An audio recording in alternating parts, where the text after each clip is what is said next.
notification, we about to go live. Hit this track and do you dance like you Karen Lacey. Run it back and turn Matthew to the house, baby. It's Tingle and Co. Come keep with the show. It's a new era. Let's get it, let's go. It's Tingle and Co.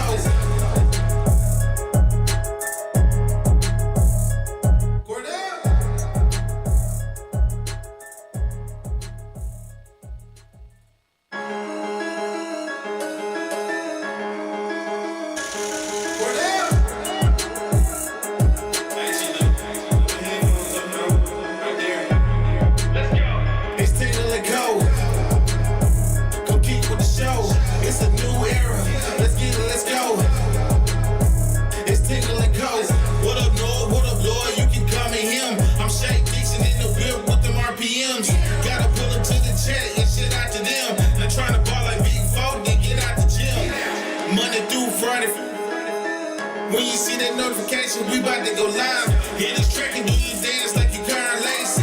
Run it back and turn Matthew to the house, baby. It's Tingle and Co. Come keep with the show. It's a new era. Let's get it, let's go. It's Tingle and Co.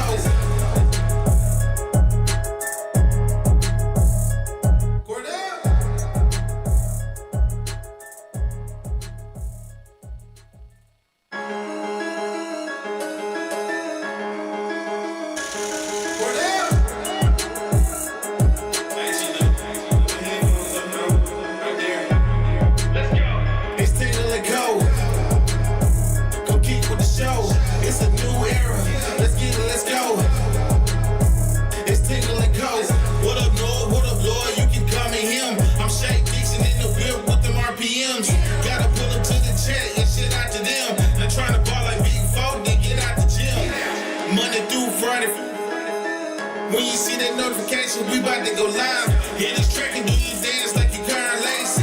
Run it back and turn Matthew to the house, baby. It's Tingle and Co. Come keep with the show. It's a new era. Let's get it, let's go. It's Tingle and Co.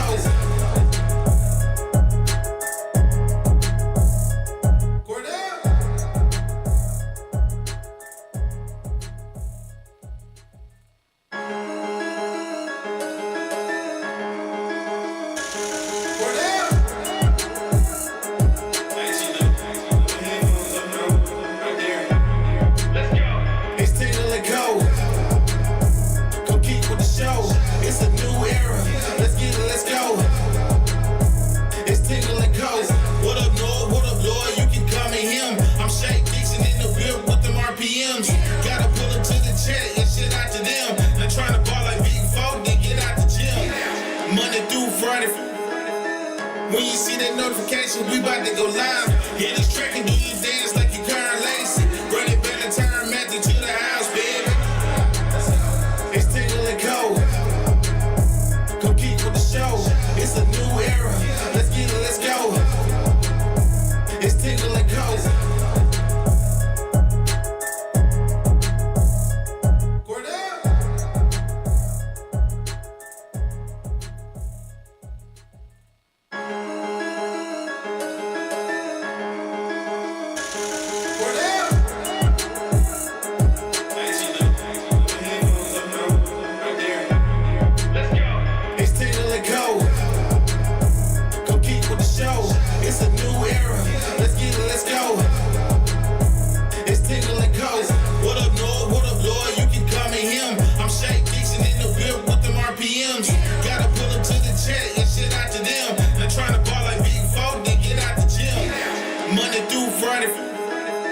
When you see that notification, we about to go live. Hit this track and do you dance like you Karen Lacey. Run it back and turn Matthew to the house, baby. It's Tingle and Co. Come keep with the show. It's a new era. Let's get it, let's go. It's Tingle and Co.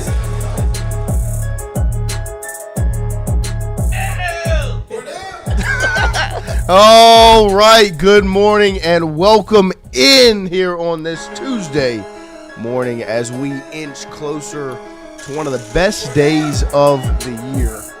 And and that's first pitch. That is opening day of LSU Baseball. This Friday, 2 p.m.? 2 p.m.? Is the game on Friday? 2 p.m. this Friday. LSU How versus far Milwaukee. we've come. Do you remember when Jay Johnson got hired and this was the first move he did? He moved moved him up. I remember. I do everybody's remember that. like, who the fuck is this guy? I forgot about that. He's like, he's ruining tradition. It's like, actually, maybe I've This got makes a ton of a sense. real good feeling about what I'm doing here. But that's a crazy move. It is. No. It is a, and it's still like hardwired in my brain. Where like I still think about Friday, like because I think about going to the game, and I think like that. I can't make plans Friday night because I'm going to the game Friday night. Mm-hmm. But it's not Friday night. And now people are like, actually gave us a day off work. right. Shout out Jay. Shout out Jay. I'm going to lunch and not coming back. PTO. I'm out to lunch and I'm not coming back. Be out to lunch. But it's funny how far we've come from. It is. This man takes over for Paul Maneri. He goes, what is this Western? Yep. This West Coast guy comes in here. He thinks we're going to play at 2 o'clock. Yeah, we are. Well, it's 2 o'clock for the 2 rings you now have due to Jay Johnson making his way. There you go. Standing ovation, actually. As we are right around the corner, 3 days away from Jay Johnson and LSU Baseball getting their 2026 season started. And, man, it's hard to not be fired up about it. Because you do have some Golden Spikes watch list guys. Case and Evans, Derek Curiel, the 2 guys on that list. So Case and Evans doesn't make the preseason All-American team? Is that what it was? But he makes the Golden Spikes watch list. Interesting. Watch list. Well, because Golden Spikes, the Golden Spikes Award is with, USA Baseball is who does the watch list for that. And then all the other, every list in baseball is odd because it's all these different, there's not like just a one list.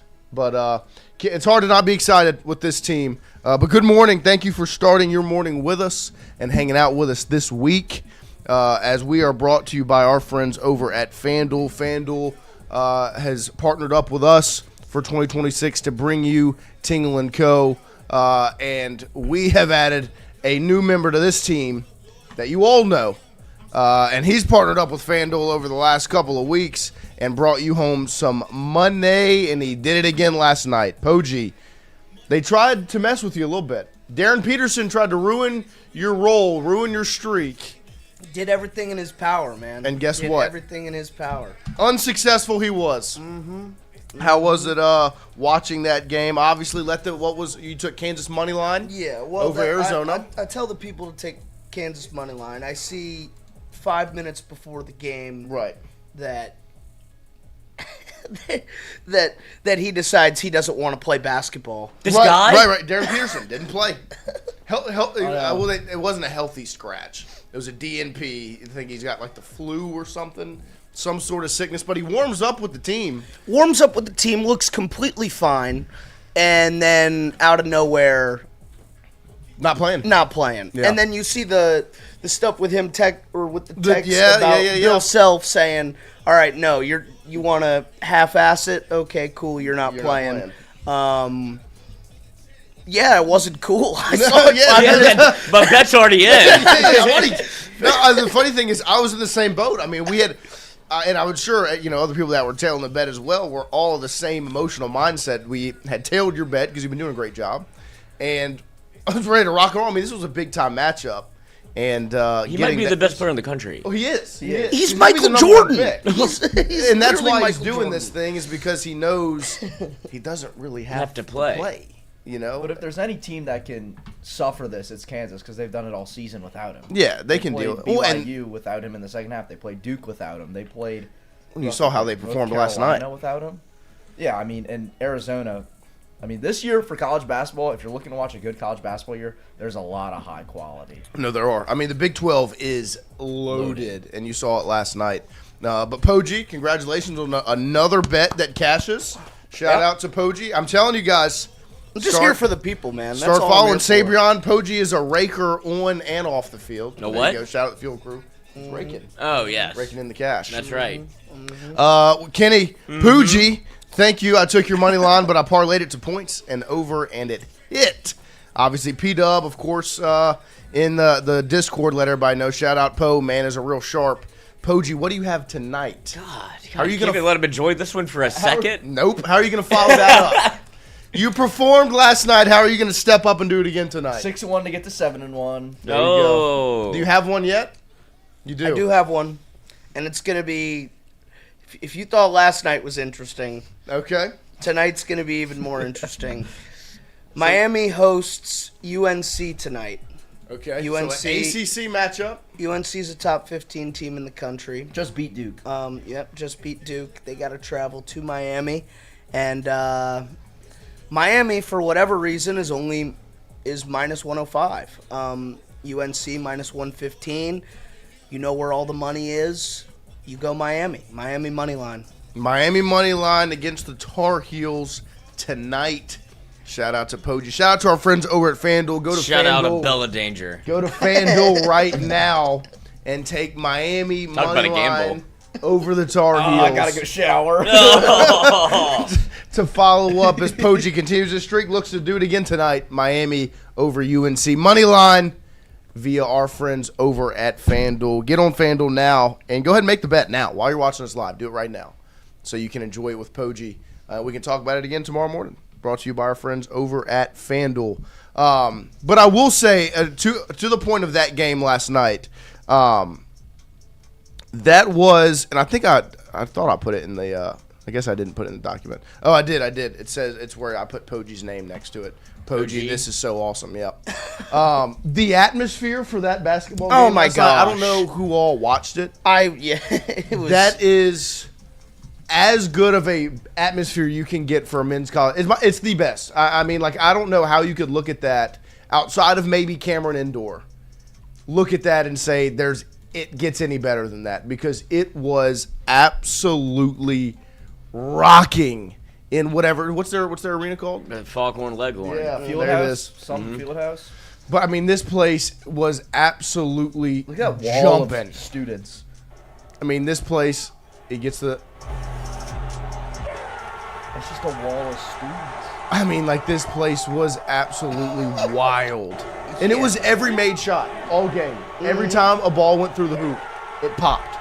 It didn't matter it could have been the first half, 10 minutes ago, 12-10 layup, that place popped. It was as good an atmosphere as you can find in sports. I mean, it was absolutely electric, and it was fun to watch.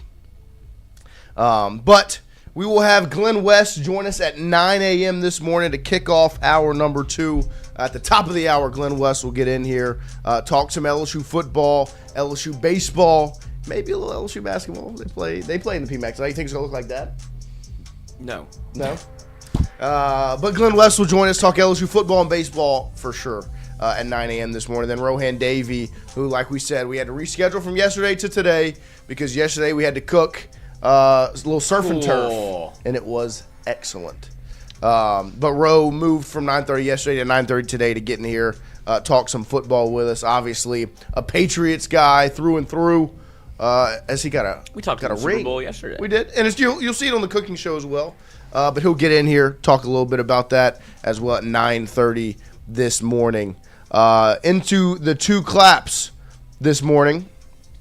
It is almost time for LSU baseball to get started, as we are it's 3 days away. Dylan Cruz days away. Jared Mitchell days away. There's a hand. I mean, there's some good threes. Those 2 right there. Yeah. About as good as it gets. And I wanted to give 2 claps ahead of the season. Stud Muffin at stud_muffin2824 on Twitter put this out yesterday. The king is almost back, and that is one Cajunomics, who deserves 2 claps before the season to acknowledge, like, you know how Lane Kiffin said, we're paying you your salaries for the work you're going to do. These 2 claps for Cajunomics are for the work he's going to do this year.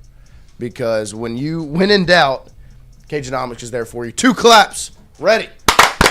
Shout out to the legend himself, Podna. I dare Oh, please, yeah. those UL fucks to try to go after the king again. Partner. Please try. Long man. God, I can't wait. It's Can't funny wait. because I don't want to talk about it too much, but I don't want to give him trouble. Yeah. It's more fun to watch the game on there than it is any other way. Well, I mean, he's I love just. the got his commercial own- chat pulled up. Yeah. Commercials Oh are yeah, the best. chat. When you pop the chat on the screen, it makes it It's that much just better. such a wild viewing experience. It is. It's the best. The cheddar goblin. Goblin. Cheddar goblin. It made my buddy has like a new. I don't want to say newborn. He's like 3, and the cheddar goblin commercial came on, and he started bawling, crying. He's terrified of the cheddar goblin. Who wouldn't be? But that is crazy. Cheddar If you're like a Goblin young is- kid, you're like, what the is that? Cheddar Goblin is jarring. It's terrifying. Yeah, it is jarring. Well, because he's a bully. Covers you in mac and cheese. Yeah, mac and cheese. Like we said, there will be basketball in the PMAC tonight. LSU versus Arkansas, 8 p.m. tip. They've got some jerseys you can go and get. Some BTR City Edition jerseys for the first 2,000 fans to walk through the door to the PMAC tonight as the Razorbacks and the Tigers face off. 8 p.m. tip. Who do they play? Arkansas. Coach Cal. Oh, nice. Obviously some talent on that roster as well, but you can go get you a City Edition jersey tonight. Or no, that's Alabama. That's not tonight. It's the Alabama game. Oh my, there's Cheddar Goblin. Still looks delicious. It is. I mean, the mac and cheese does look good, but it is. I can understand why the newborn would cry at this. There will be basketball in the PMAC tonight. I will be there to go check them out. Because the next time the PMAC is rocking, it's going to be rocking. The women's basketball AP Top 25 came back out, I think, yesterday. And LSU, number 6, South Carolina, number 3. So another top 10 matchup between those two SEC powerhouses in the PMAC this Saturday. LSU, South Carolina, cannot wait. We'll obviously continue to get you set up for that throughout this week. I do want to talk a little bit of LSU football before we really dive into some of these interviews and get into the LSU baseball conversation ahead of the season getting kicked off. I saw a tweet put out yesterday, and it was an interesting conversation to have post-Super Bowl, because I think when you watch the Super Bowl, you got a real good look at, in a similar way to the college football playoff, you know, what do the best football teams look like? Where are the best football teams their best, right? When we talked about college football playoff teams, we talked a lot about the trenches, more so than we did even quarterbacks. We talked about O-line, D-line, those sorts of things. And I saw someone put out after the Super Bowl, the most important positions in football, number 1, quarterback, obviously. 2A, tackle, 2B, corner, and then it was quote tweeted and said add pass rusher to that as well. I would have pass rusher right there, probably at 3 behind 2A and 2B. And I thought it would be an interesting conversation to look at LSU's roster and those key spots, those most important positions to a successful football team. Right, we'll start at quarterback. What's LSU got there? Sam Levitt. They went out and paid for the number 1 quarterback in the transfer portal. Not just him, right? The room they've put together. Yeah. And if you were to grade out what LSU looks like at that position, if you were to put a school grade on it, an A+, A-, B+, you know, so on and so forth, how would you grade it out? LSU at that spot. Quarterback? Yep. A. A minus. A Lloyd? To see him play. Right. Because it can't be an A+ because he's No. Because he's hurt. Injury, haven't Right. seen it. Right. in front of your eyes. Where you were to where you are now is certainly It's an A+ Yeah, change. A+ of getting the room filled out and who you filled it out with. Right. But it can't be an A++ until It's on the field. right. And I I'm would also agree. a little like a healthy quarterback. Of course, after what we've gone through. A little hurt. But yeah, no, I thought it was interesting. I mean, I think that this one's not debated at all. The most important position in football is a quarterback. If you don't have one, you're not going to be in a very good spot.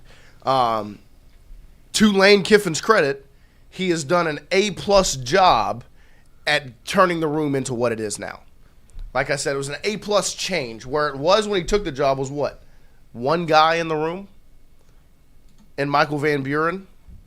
who I don't think many were gung-ho about being the starter going into next season, right? That wasn't the expectation. You were hoping to retain him to be a experienced backup. But you only had one guy in the room. And what he did was he went and got the top FCS guy, a former 5-star number 6 guy out of the portal, and the number 1 guy out of the portal to rebuild that room. So it can't be an A+, but I would go A- as well. But it is an A+ change that was made at that spot by Lane Kiffin. And so you see a focus put on these spots. We'll go 2A with tackle. Obviously, LSU last season, if you were to grade the quarterback position, probably not that high of a grade. And you would follow it up with the tackle spots, probably not high grades there either. Right? Lane Kiffin's done an A+ job at changing the first one. And quarterback, where would you grade where LSU is at left tackle and right tackle after the offseason and this roster being built? Well, compared to what Where you it had was. before, it's an A+++. But, I mean, right now, like Lloyd said the same thing before, you got to wait till you see these guys play. On paper, though, A- once again. You did it exactly everything you needed to do. You went and got your guy, and then you did well on the other side as well. Chrissy? Dude, Lloyd just sent me a video, and it is terrible. Oh, my God. How wild is that? Is that what you were trying to pull up on the screen? But then I would have been too distracted. Did you see the one underneath that? No. It's got the wide angle, and you see how far she goes. Oh, gosh.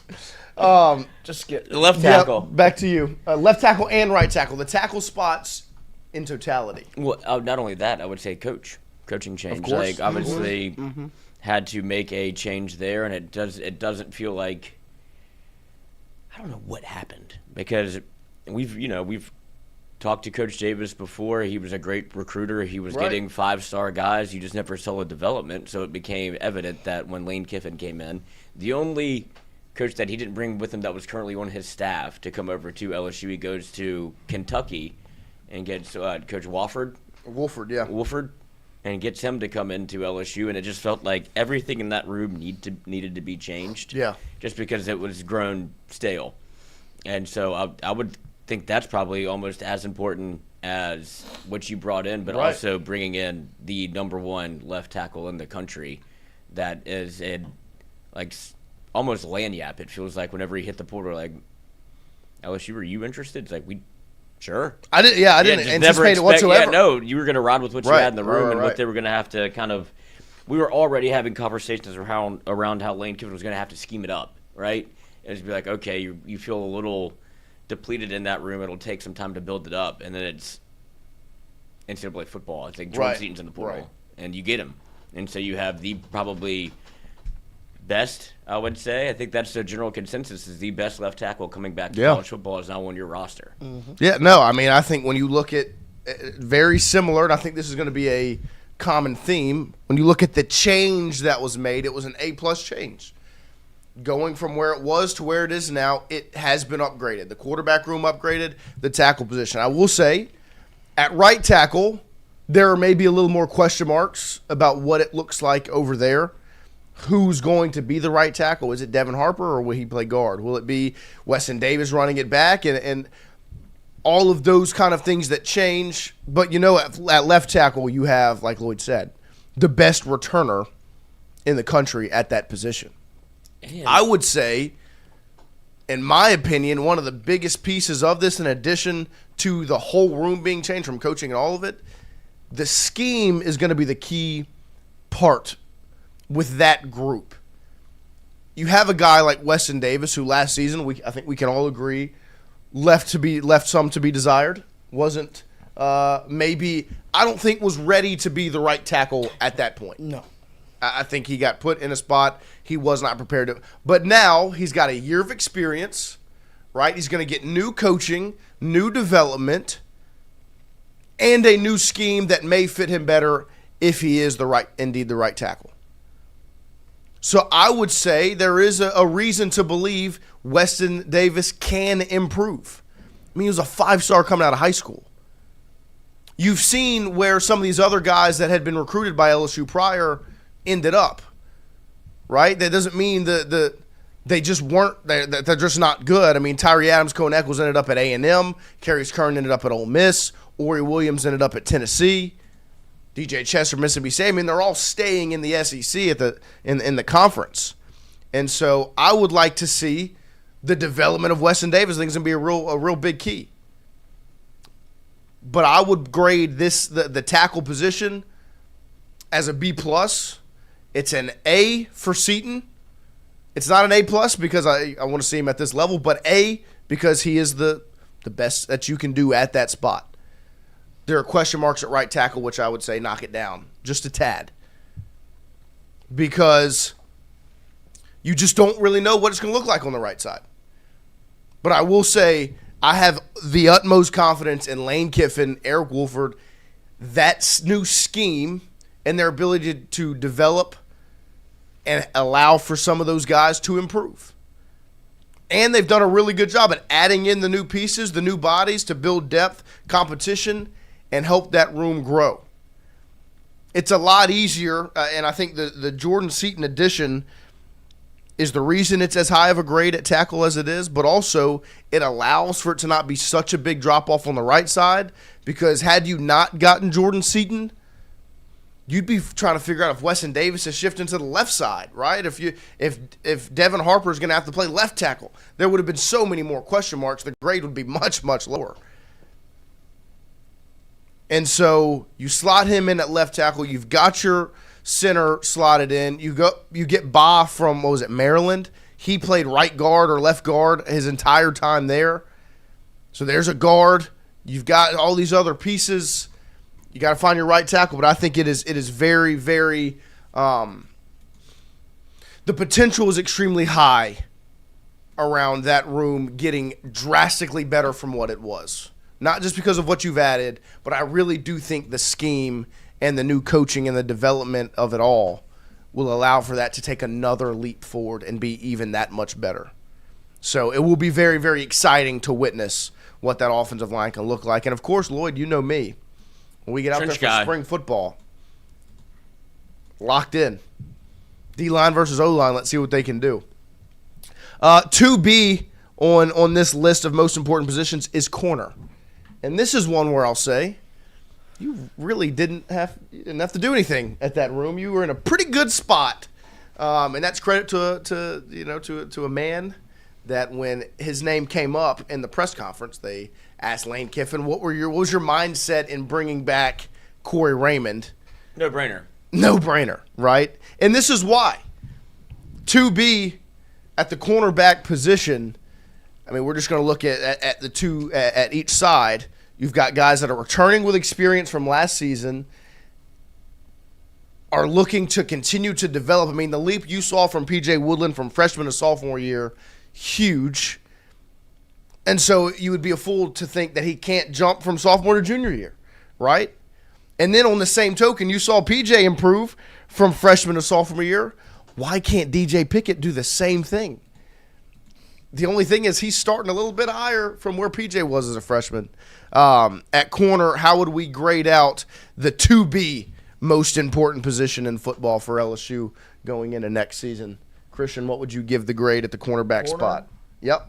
I mean, this is one of the closer positions. You're going to get to an A+, but I'm not going to give it that. I'll give it an A-.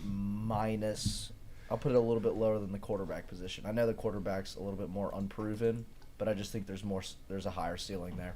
Yeah. Poggi? I think you got to go A. I've Okay. gone A- for both the other ones. I think you got to go A. I think this is the one that's the most complete from top to bottom.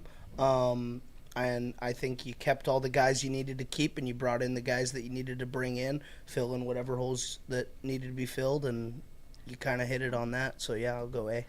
Lloyd, the cornerback position, this is obviously one that you're going to love to talk about with your affinity for Corey Raymond. You have to trust Corey Raymond, but it is interesting because I don't know how much stock to put. I mean, it's hard to replace what you lost. Right. It's Monster Lane's not Best walking corner in through the country. that door, and that was an unbelievable get. You saw how much of an impact he made by being able to walk in, day one starter, and now might be the first corner off the board, and should have probably brought home more awards. So Yeah. you can't say that you got better, right? If you lose I would Monsoor agree. to Lane, it's hard to say, like, well, you'll just be able, because there's some question marks still around P.J. Woodland in my mind. Like, I think that he has potential. You see it, but it's not somebody that whenever he plays or the amount of snaps that he's gotten, you're not like P.J. Woodland day one guy. Right. Like, you have to see him continue to develop. But on the other end of it, DJ Pickett is a day one guy. Right. And you'll continue to see, hopefully he steps into that Delane role, which is going to be tough considering he's going to be a true sophomore. But I would say C+. You want to see Jakeem Jackson make it, like, kind of take some strides, because you don't really get to see him play. Right. And so there's bodies in that room, and I trust Coy Raymond to develop and continue to find more bodies in that room, whether it be this year or next. But I would say that corner is probably not as strong as it was in 2025. In 2026, I would say it's something that you definitely want to earmark and look at and be like, this might be not the strength of the team. Yeah. No, I think it's very interesting because when you look at it, the two guys that are slated to be your bookends, right, your corner on each side, were rotating last year. So they were fresh. They were always – and you saw when Pickett went for a full game against Houston – there were some times that he got caught up, right? He made freshman mistakes. It was the first time he had to be targeted as much as he was because you're out there every play now. It's a little bit different than when you're always fresh and you're rotating in and out on that other side. And so I think it's going to be interesting to see the development there with him. Same with Woodland. You have Jakeem Jackson, like Lloyd said. Michael Turner is a guy that they just can't quit. Is always in the mix and practices getting ready for the season. You've got Aiden Anding, who was one of the top, maybe the top corner coming out of Louisiana in last year's freshman class, who's still on the roster. And then you've added some really good young guys. Finney, right? He was the number 127 corner and then reclassified and was on campus. They got the transfer from Southern, James, Desiree and Ellis. They've got some pieces there. It'll be interesting to see, but I would agree. I would go with a B. I would go with a B+ even for that position because I still think there's a lot to prove. Last year it would be an A+. It can't be there because it's not the same spot as it was. And I don't know if I would have had it graded, and I did grade them. I don't think I had it at an A+ preseason, right? No, I didn't expect Monsoor Delane to be the best cornerback in football. Now, I remember watching him in the spring game and going, we can go back and run the tape back. I sat down on the microphone and I said, you've got one corner cemented. Because I remember watching him being like, okay, yeah, he's going to be your starting corner, your number one guy. But I didn't expect him to be what he was. So he wasn't an A+ preseason, which doesn't mean when I'm counting them out on February 10th when we're months away from the season. But it will be interesting to see the development at that position. I think that's the one out of all these spots to earmark the most development from a development standpoint. And then the final position, and this one I will say position group, because this is, and we talked about it a good bit with Rowe just a little bit yesterday. We'll talk to him about it today. When you watched the Seahawks and the Patriots, what made the Seahawks as dangerous as they were defensively? They were able to get to the quarterback and get pressure with how many guys? 4 of them. They weren't sending exotic blitzes. There's no cat corner blitz. There's none of these things. They were getting with 4 down linemen. They're getting to the QB. Right? And that makes your defense so much more dangerous because it means you can rush the quarterback while still having 2 safeties. Right? And watching that brings back the conversation we had maybe 2 weeks ago of what can make Blake Baker's defense more dangerous than it has been, and that's can you get pressure with 4? Last season, they couldn't. Not only could they not get pressure with 4, even sometimes when they got the pressure, they couldn't get the quarterback down, right? They didn't have these gaudy sack numbers that you were anticipating with the guys they went out in the portal and got. And I would say this kind of position group, this part of the game for LSU in 2026 is going to be one of the biggest keys of success. If you can get pressure with 4 how good can Blake Baker's how much better can it be?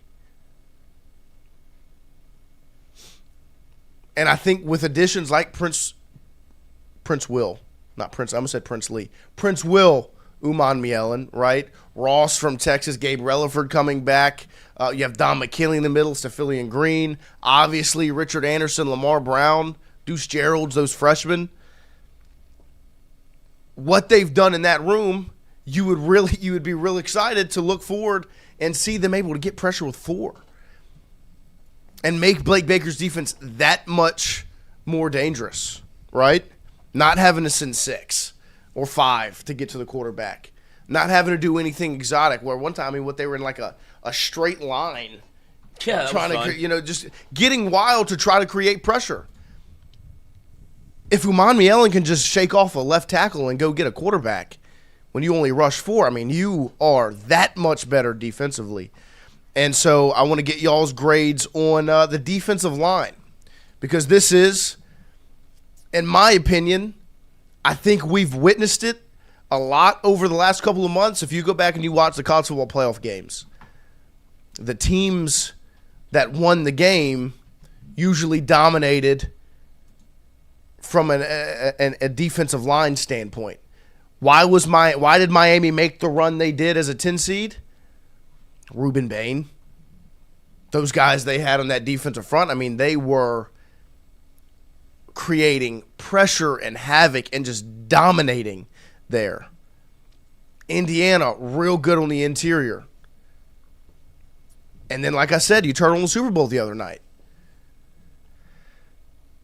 Seattle was dominant from a defensive front standpoint. With where the roster currently sits with LSU football, what would you grade the defensive front? We'll go around the room once again. You boys? I gave the cornerback room an A-, quarterback room A, and then I'll give this one an A2. I think the ceiling's pretty high on this one. I also think this is kind of your game-changer room, and I think what you brought in last year compared to this year I think is a little bit better, but I also think it kind of shows that you don't need to bring in as much this year. I think you have a lot of freshmen that are coming in, and then you have some returners. So I think this room only gets better next year. Poji? I'm torn between an A- or an A, just because I think, and I've given them all either an A- or an A, but I think because of that, or part of that reasoning is because I think on paper it all looks great. And obviously you got to put it on the field and you got to prove it on the field. But just like the cornerback room, you kept important pieces, even though you're losing a few here and there. You keep important pieces, and then you bring in guys that either have already been proven to be successful or easily show potential to be successful.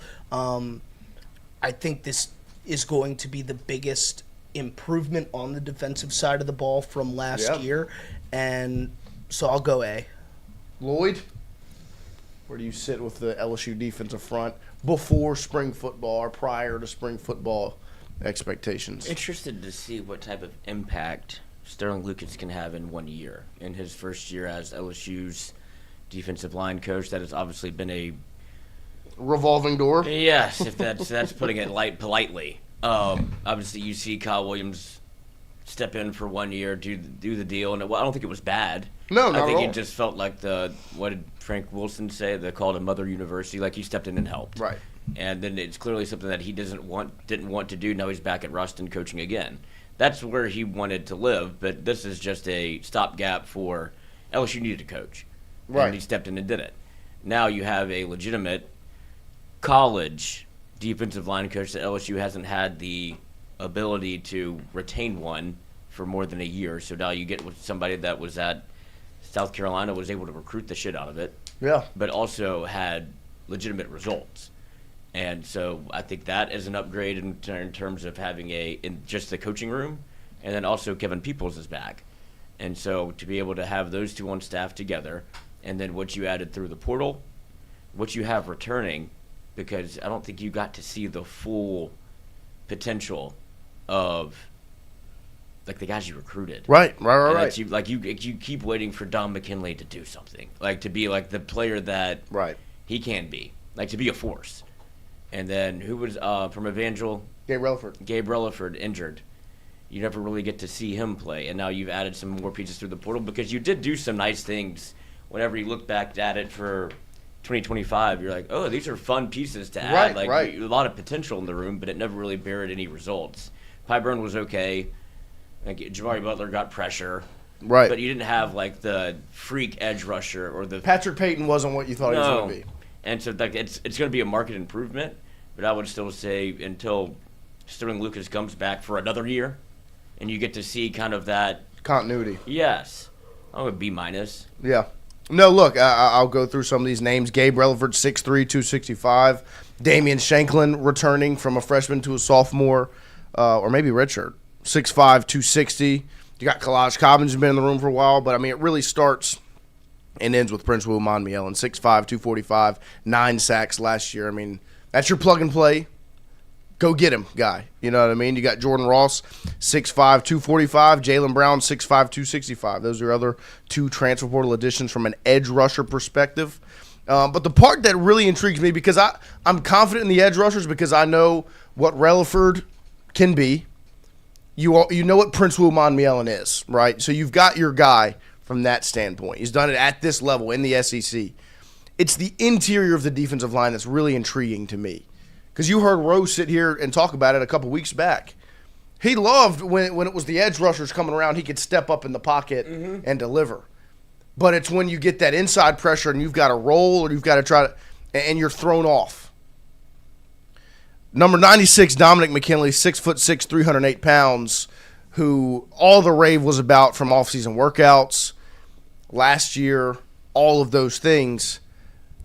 Hope to see him take that leap and become – a force, like Lloyd said, create havoc from the interior, doing more than just a job, right? Because Dom McKinley shouldn't be a do-a-job guy. He should be a force to be reckoned with.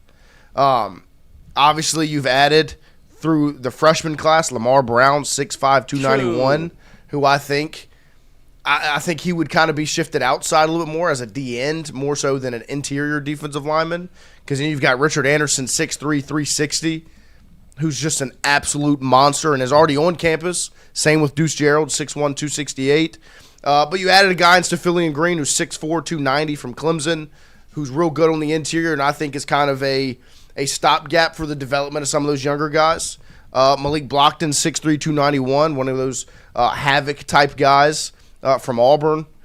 So I think this room is going to be very, very intriguing because I think when you've looked at what makes teams success, the great teams, the teams that win Super Bowls and national championships, when you look at it and you look at their defensive line, it's real good.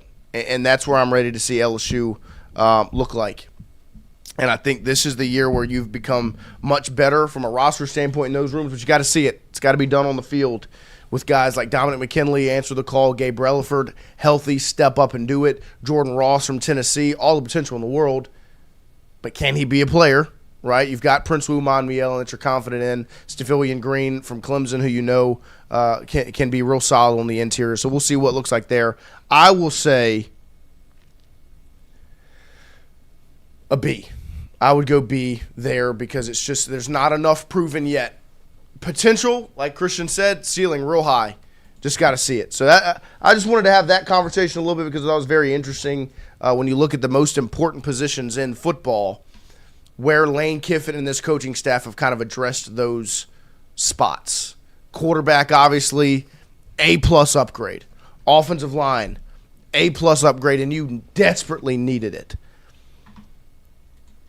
Cornerback, continuity and coaches returning. This is a spot you feel real strongly about, but you've got to see it on the field, and then same with the pass rush, the defensive front.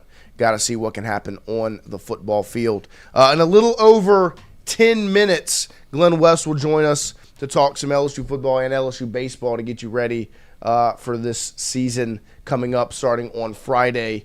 First pitch, 2 p.m. In Alec Box. Lloyd, baseball season right around the corner. Y'all talked to one of the new fan favorites last night, Zach York. How was he? How was the I watched the interview. It was excellent. Yeah, thank you. Once again, I saw it was just someone else on Twitter had clipped it for mic'd up and put it out of him talking. Love when that happens. The answer about Mason Braun, this name will not go away. It won't go away. It will not go away. We talked about Eads about it a little bit yesterday about him, but it's the same name Dardar brought up, and now York again will not go away. No, it is. It's a treasure trove of, because if you really think about it, it's tough to think a freshman will have an impact on this baseball team, right? Right. Like there's always something that happens. Like last year, you had Cason Evans that walks in, becomes an absolute player for you whenever there's opportunity, sure. But the way that LSU was set up this year, you wouldn't expect somebody that is trying to crack the lineup in the outfield. Like, you know who your three outfielders are, but Mason Braun just won't be denied. And obviously talking to York, like it's the same sentiment that was kind of preached by the team last year. Right. It is the same thing that you're getting this year, like the continuity off the charts. Like they've figured out how important the chemistry aspect of that is. And don't get it wrong, the 2026 LSU baseball team, you're not going to get that back. Like right. Because of the people that are leading the team, whether it be Jake Brown, Stanfield, Curiel, like these are the names that they mention. Right. Like York doesn't even have a car, and he lives with Jake Brown. He's like, I Right. take his truck. Yeah. And it's like that's kind of what this whole thing is, and it does feel like it's led at the top by Jake Brown, like where he's the personality of this driving force of this baseball team, where he won't let you not be a part of the chemistry. Like he's the leader of this team. He's the guy that is the straw that stirs the drink. And so you see York come in from a West Coast guy, doesn't know Baton Rouge from Sunday, but he always wanted to play for Jay Johnson. His brother got recruited by Jay. He's a big leaguer now for the Pirates. And he's like, that's the guy I wanted to play for. So Right. he's like, what was the pitch? He's like, Jay was the pitch. Like, that's what you're getting. That's what you have now. Right. As your baseball head coach. Yeah. It's like it's not a very hard decision to make whenever I get on the phone with him. I'm excited that he's calling me. Yeah. And you heard the same thing from Dardar, and now you hear it from York. And York's going to be somebody that is absolutely going to play. Feels like he's submitted first base. Right. But it just really does start from the top down, because I think you can see Jake Brown's fingerprints all over this team. And then you have Stephen Milam, you have Derek Curiel for one more year. And then you just see Cason Evans gets to come back and kind of build off what he was doing last year, and maybe he takes that step to be a Friday night guy. Then you see Will Schmidt go out right. 11 strikeouts, 9 straight, and you're like, okay, this is kind of coming together. But it is. Then you have people like Mason Braun that's like, you can't be ignored. Yeah. And so it is an exciting time, and I am just ready to see it happen. Yeah. I'm ready to see, because you can't really, it's all fun and games until you play. And even when they do get started, like, I wouldn't be surprised if they don't blow. Like, if it's a 6-2 game against Milwaukee, that's not going to make me bat an eye. Baseball. It's baseball. So I'm just excited to see them get going and see how they kind of construct this thing. We saw you last year when, what was it, South Carolina? South Carolina game ugly 1 loss. And who didn't waver? Lloyd didn't waver. Courtney. I'm telling you. Now, look, I mean, and to your point, that is the baseball program you have. You have a head coach that people are excited to get on the phone with, but it's also a head coach that you can sit back and say, I trust you. he's got this. Oh, yeah, right? I got you. He's got you.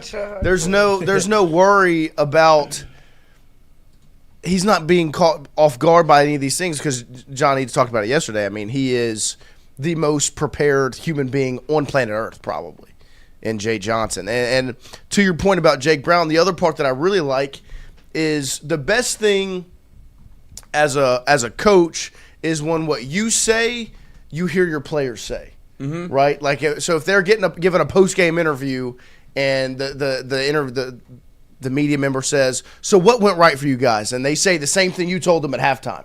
Well, that means they heard it and they listened and they're reciprocating it, right? Or when you hear them say it on the court or on the field, that's the best feeling as a coach, when what you say is then reciprocated and said, because that means your message is getting through. And I think Jake Brown is an interesting kind of look at that, because he's a guy that's been in the program how many years?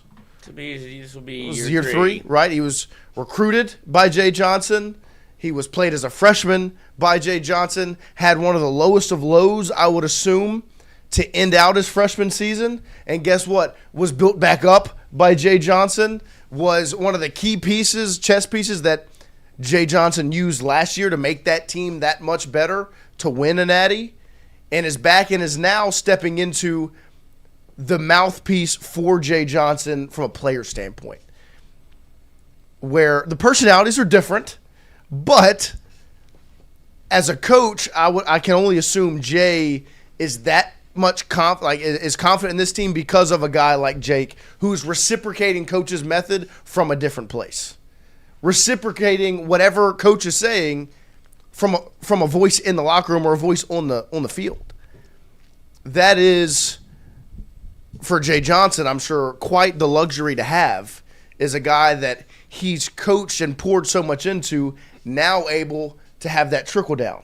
Where then Jake Brown last year probably poured into Curiel a little bit, and that's now where that is where you have the leaders in the building speaking the same message as the coach makes the team that much better. And I think that Jake Brown is the epitome of it, truly. Like, and I'm not even talking about anything baseball related, like nothing about skill or nothing about what he's going to do offensively or defensively, just strictly voice in the locker room. Because like Lloyd said, it could be a 6-2 game on Friday. Guess what? They're going to drop a game they shouldn't, and you're going to hit adversity.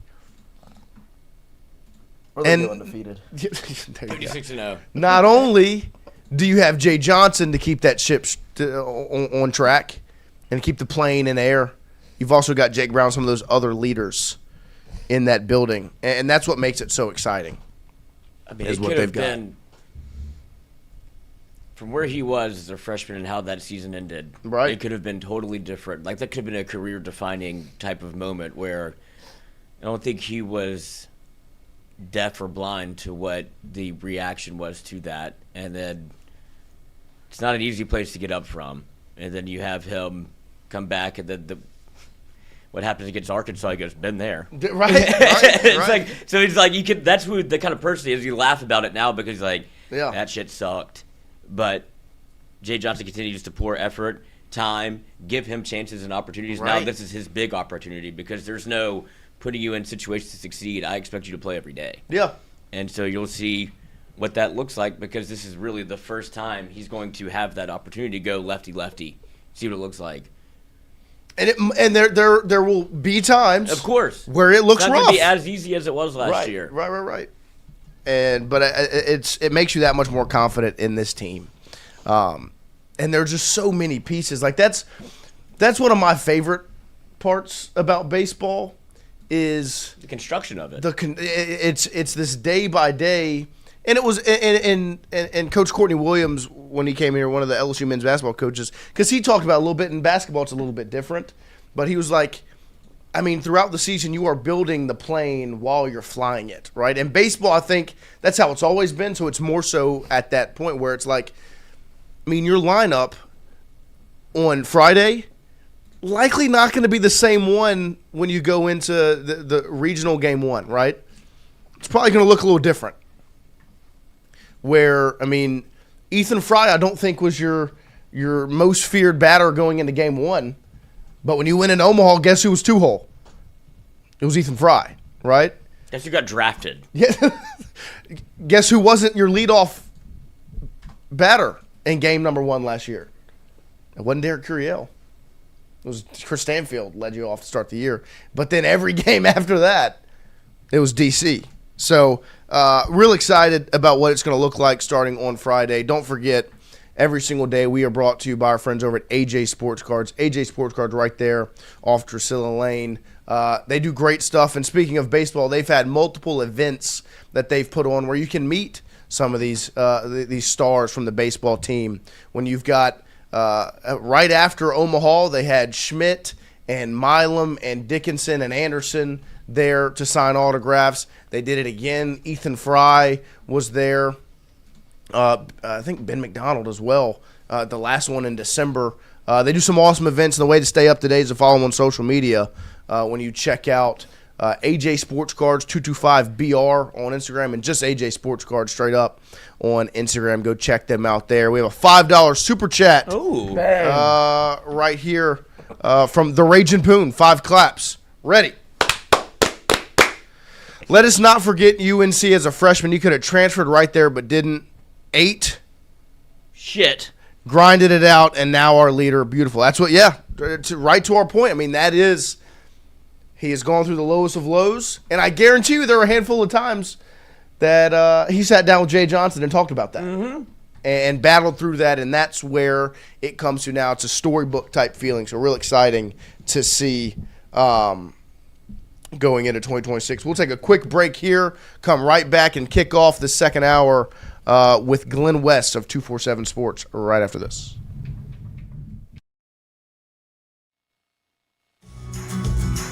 Wardos was created in honor of Alan Ward Granning III, fondly known by family and friends as Wardo. In 2019, the oldest brother of the tribe passed away unexpectedly. His remaining siblings and loved ones wanted to honor his memory in a special way. In 2022, Ward's family decided to combine the need for a sandwich shop in downtown Natchez with a desire to pay tribute to Ward's love of good friends, good times, and great food. Through blood, sweat, tears, and countless hours of hard work, Wardo's was born.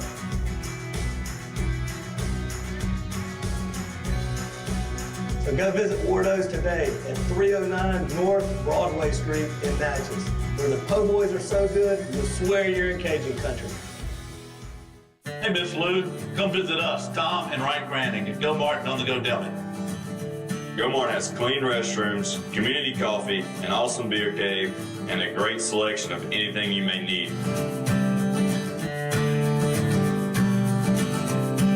Located at the corner of Highland Boulevard and Highway 61 South in Natchez. Also stop by Wardo's Po' Boys at 309 North Broadway on the beautiful Natchez Bluff, where everyone is family.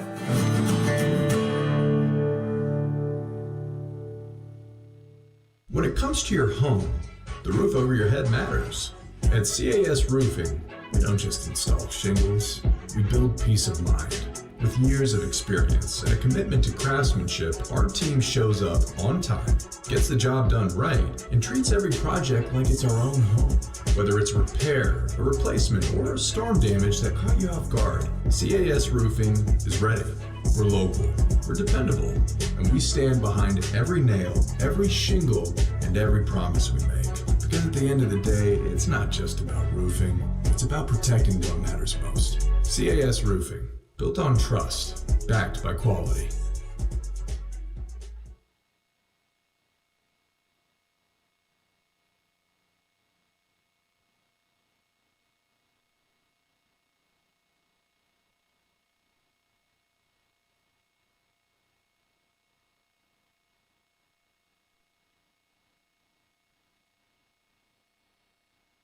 When it comes to your home, the roof over your head matters.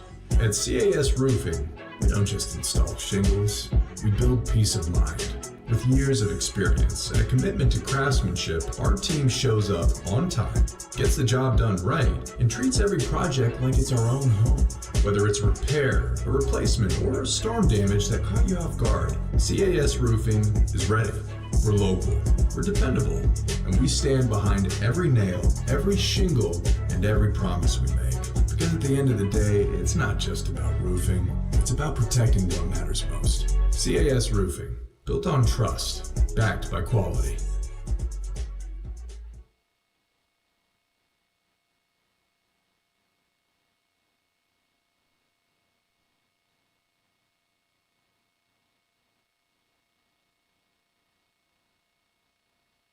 When it comes to your home, the roof over your head matters.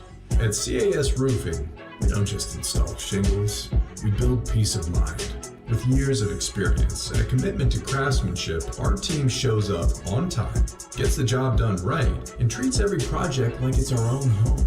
Whether it's repair, a replacement, or storm damage that caught you off guard, CAS Roofing is ready. We're local, we're dependable, and we stand behind every nail, every shingle, and every promise we make. Because at the end of the day, it's not just about roofing, it's about protecting what matters most. CAS Roofing, built on trust, backed by quality.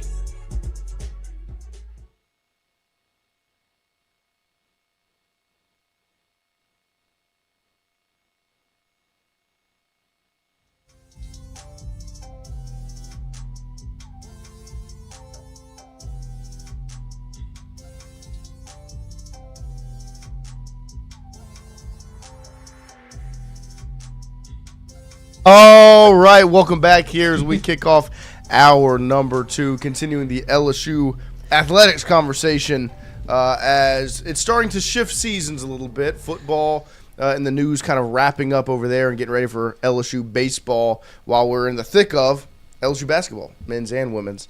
We are joined by one of our favorites, Glen West from 247Sports, who does a great job covering the programs. Glen, good morning. Thank you for joining us. Hey guys, thanks for having me. Excited to get back to talking about some baseball here. That's what we're all ready for, I think, at this point in the year. No, 100%. It's finally time to turn the page away from football as the news kind of slowed down there. So before we dive into baseball, I just have one football question. Obviously met with Lane Kiffin last week at his press conference, the first one since he was introduced. What were just a handful of your takeaways from that before we get into Jay Johnson and LSU baseball? Yeah, I thought it was important for him to come out and to address, the Sam Levitt injury, and that was the question I was able to sneak in there for him, and just what he could potentially do for LSU this spring and into the summer. And I think it's important that he's going to be able to start doing some throwing here sooner than later in the off season, a little bit sooner than maybe even I had expected. I mean, he's going to do some throwing, try to get the timing down with some of these receivers, and then some 7-on-7 stuff as well, which is really, really important. Not going to have any contact or any team drill like performance out there for Sam Levitt here in the spring. But I think it's important that whatever you could get out of him, you actually are able to here in the spring to at least get that process started there of not only learning the playbook, but learning the timing with the receivers and all that stuff. So I think that was really important. And then, I think for me, one of the bigger things that I took away from his press conference on last Wednesday, he talked a lot about how LSU wants to build their program and how he's had success building programs in the past, has been, following the NFL model to some degree. And he, was very forthcoming about the fact that he felt like he was one of the first coaches that was, ahead of the game on the GM and the front office importance of how college athletics are trending right now, and obviously worked really hard with Billy Glasscock to build out this roster in 2026. And I think that element to how LSU wants to go about building its program here going forward is really important. And the fact that they're taking kind of the NFL model and making it their own here at the college level, I think is something that Kiffin is really honed in on as something he loves to do, and wants it is the best way to build, I guess, sustainable winning here going forward. So those are maybe a couple of the big things. Now that it's a week away or week out, it's kind of hard to really rack my brain on just a lot of what was said. But I think the fact that they're going to have Levitt here, they have a lot of work to do, certainly across the roster and building out what this depth chart looks like, and what who really steps into the fold here at a number of key positions. So a lot of work to do now, but they've gotten the first step out of the way, which is building a really fun, entertaining roster that I think is going to have a lot of opportunities to go out there and have success in the fall. Yeah, no, and I loved his point when he talked about they're not in the season yet, so they can't take wins, but from a roster standpoint, they look at what they've done as a win. And speaking of roster building, that's one thing that Jay Johnson's had to do this past offseason, where you lose talent to the draft, obviously, after a national championship season. You hold on to some key pieces, but you still got some holes to fill through the transfer portal and some high school recruiting as well. What are your first impressions of this LSU baseball roster going into 2026 from some of these preseason scrimmages that we've watched? Yeah, I think it's going to be a really interesting team to watch because, I think from, a point that Jay made a few weeks ago was that in one point, LSU feels like they lost, a good chunk of their core from last year's championship team, but they also feel like in the same breath they're returning a lot of really important key pieces from that team last year as well. And so I think that's something, that 2024 team, for example, just didn't have enough of. You had Tommy White back, and you had a couple other significant pieces from that, 2023 team. But this one just feels more complete. It feels more, well-rounded in terms of the balance that you were able to bring from the transfer portal with guys that maybe haven't played at this level but have a long history of success at the college level. Seth Dardar is a really interesting player over at second base. Of course, Zach York at first base, Trent Caraway at third base. There's a lot of really interesting pieces that they brought in on the position player side that they needed to fill on the infield, and then of course on the pitcher side, Cooper Moore coming in. I think he's going to be kind of that. The blueprint for him is going to be, okay, can you be that? Luke Holman, can you be the Anthony Ianson of this team in particular? I'm not saying he's got to go out there and be those guys, but just be that steadfast transfer that comes in and immediately earns a starting role and performs in that role exceptionally well. I think that's something that LSU is going to be looking at Cooper Moore to be doing, and if you get that from him, you have a lot of really interesting pieces around this pitching staff that are going to be back in the fold with guys like Kason Evans and Maverick Rizzi and Cooper Williams and Zach Cowan and William Schmidt. I mean, there's just a lot of talented guys that have a lot of innings under their belt now that you're hoping to take that next step as players, and if you're able to do that, you've got a really well balanced, well rounded roster here for 2026. And you bring up those four. They were freshmen last year, now sophomore pitchers, right? And Schmidt, Evans, Rizzi, Williams. How key are those four guys? I know Evans is anticipated to be the Friday night guy. Schmidt, who went out and dominated the last time we saw him, I think the expectations are probably still pretty high for him as well. And then Williams and Rizzi as well. How key are they to the success of this 2026 team? Yeah, I think that core group of pitchers there as the sophomore class is going to be a huge X factor for this team, and just not only how many of them perform well, but who it is that steps up into those key roles. And I think all of them are going to have their opportunities to do that throughout the course of the season. I think Cooper Williams is a guy who has just been a model of consistency going back to the fall. I wouldn't be a bit surprised if you see him in this weekend rotation, at least to start the season, because they got 4 games here in 4 days, and so I do think he's somebody that you could see start one of these games over the first 4 days of the season.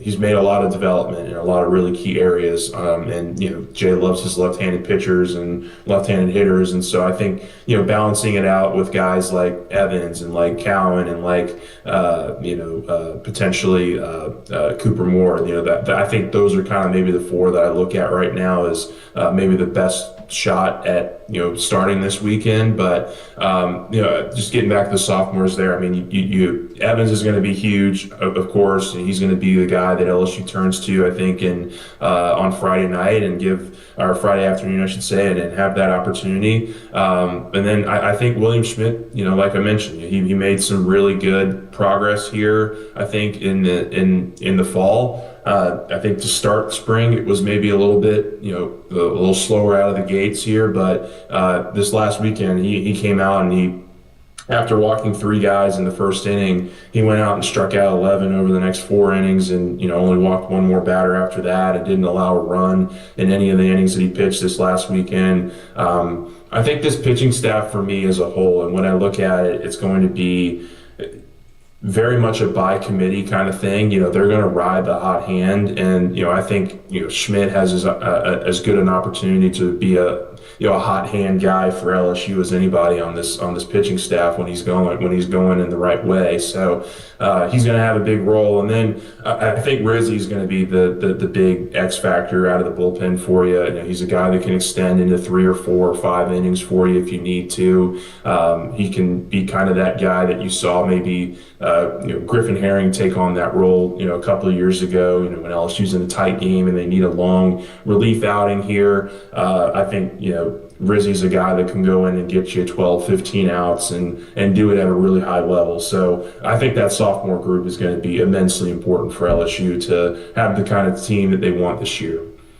And when you look at some of the other positions in the field, you start with that outfield, right, where you have a national championship outfield. Jay said it's nice to have 3 center fielders, 3 guys that have legitimately played now center field in that uniform with Curiel as your center fielder. Stanfield was in center field last year, Jake Brown the year before, right? And so when you look at that outfield and the talent they have there, what are your expectations for that group, and how much do they really mean to this team, maybe more so than just on the field from a production standpoint, but leadership as well?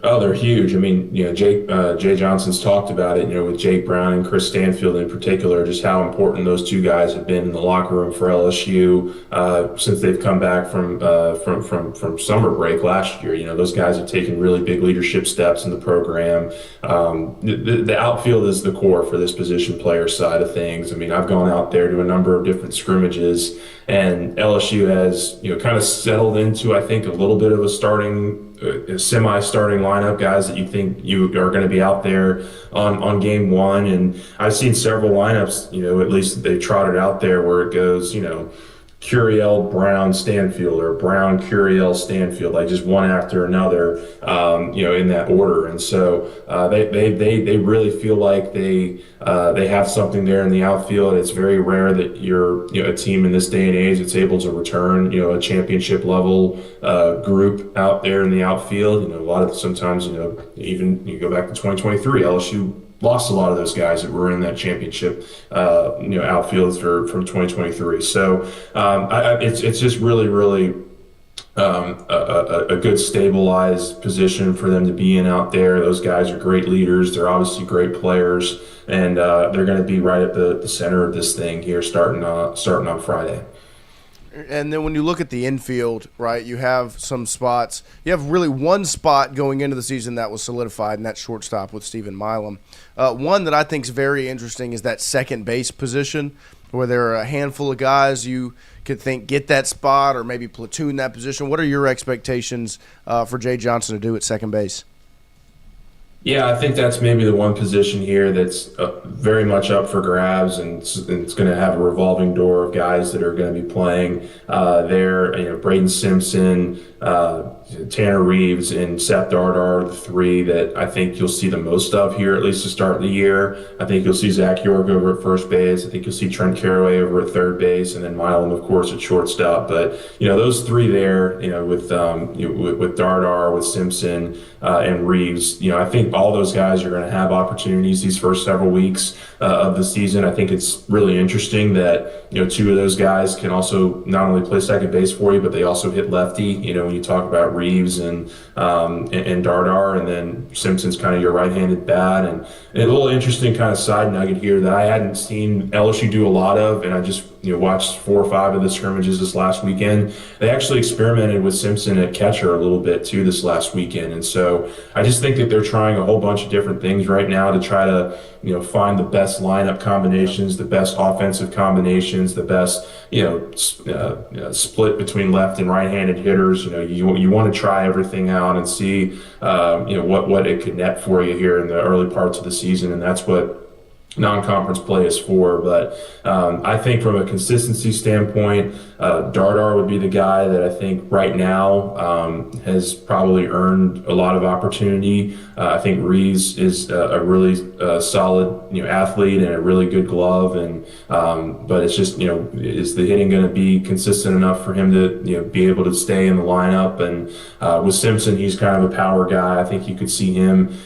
play second base. I think you could see him play a little first base. I think you could see him play DH. Like, there's a lot of different roles that I think LSU has set up for him. So he's not going to be out of the lineup for very long if he's not starting on Friday afternoon, for example. So there's lots of ways that they can go with that second base spot, but those are probably the three that right now you would expect get the most opportunity here in the early part of the season. And you bring up the catcher position, talking about Simpson a little bit there. Obviously, Cade Arambidi is the guy there, and then I think a lot of people have been very impressed with Omar Serta over the last couple of weekends, the way he's performed. What have you seen from those two catchers as you've watched the scrimmages leading up to first pitch on Friday? Yeah, I think defensively, Arambidi's probably in a league of his own right now. He's done a really nice job behind the plate. He's really taken big steps there, big strides defensively, and he's been a very consistent hitter for LSU too, going back into the fall. And so when you have a guy that plays really solid defense for you at that catcher spot, but is also potentially going to be a guy that can hit 285, 290, maybe even 300, and then has enough power to get it out of the ballpark. He can be a double-digit home run guy for LSU as well. That's just a really great luxury to have at that catcher position. It's just going to be about how much LSU wants to throw him into the fire here early in the season. Like, I think you're going to see a lot of Omar Cerna in there. I think you'll see some of Eddie Yaman. Like, I think that they want to try to keep Aaron Beatty's legs as fresh as possible here in the non-conference. And so the best way to do that has been what LSU's typically done in past years. I mean, even, last year with Luis Hernandez, you had Aaron Beatty play, a good chunk of the non-conference play. He caught a lot of Anthony Ionson's games last year, and so that was a really great experience for Aaron Beatty to have that that experience under his belt. And so he's going to be very much at the forefront of this roster. His development, his play this year is going to be really critical to LSU's success. And I think the big thing here is you got to just make sure that he's complimented well in the non-conference, because you don't want to go out there and ask him to catch all 60 games or anything like that. You want him to have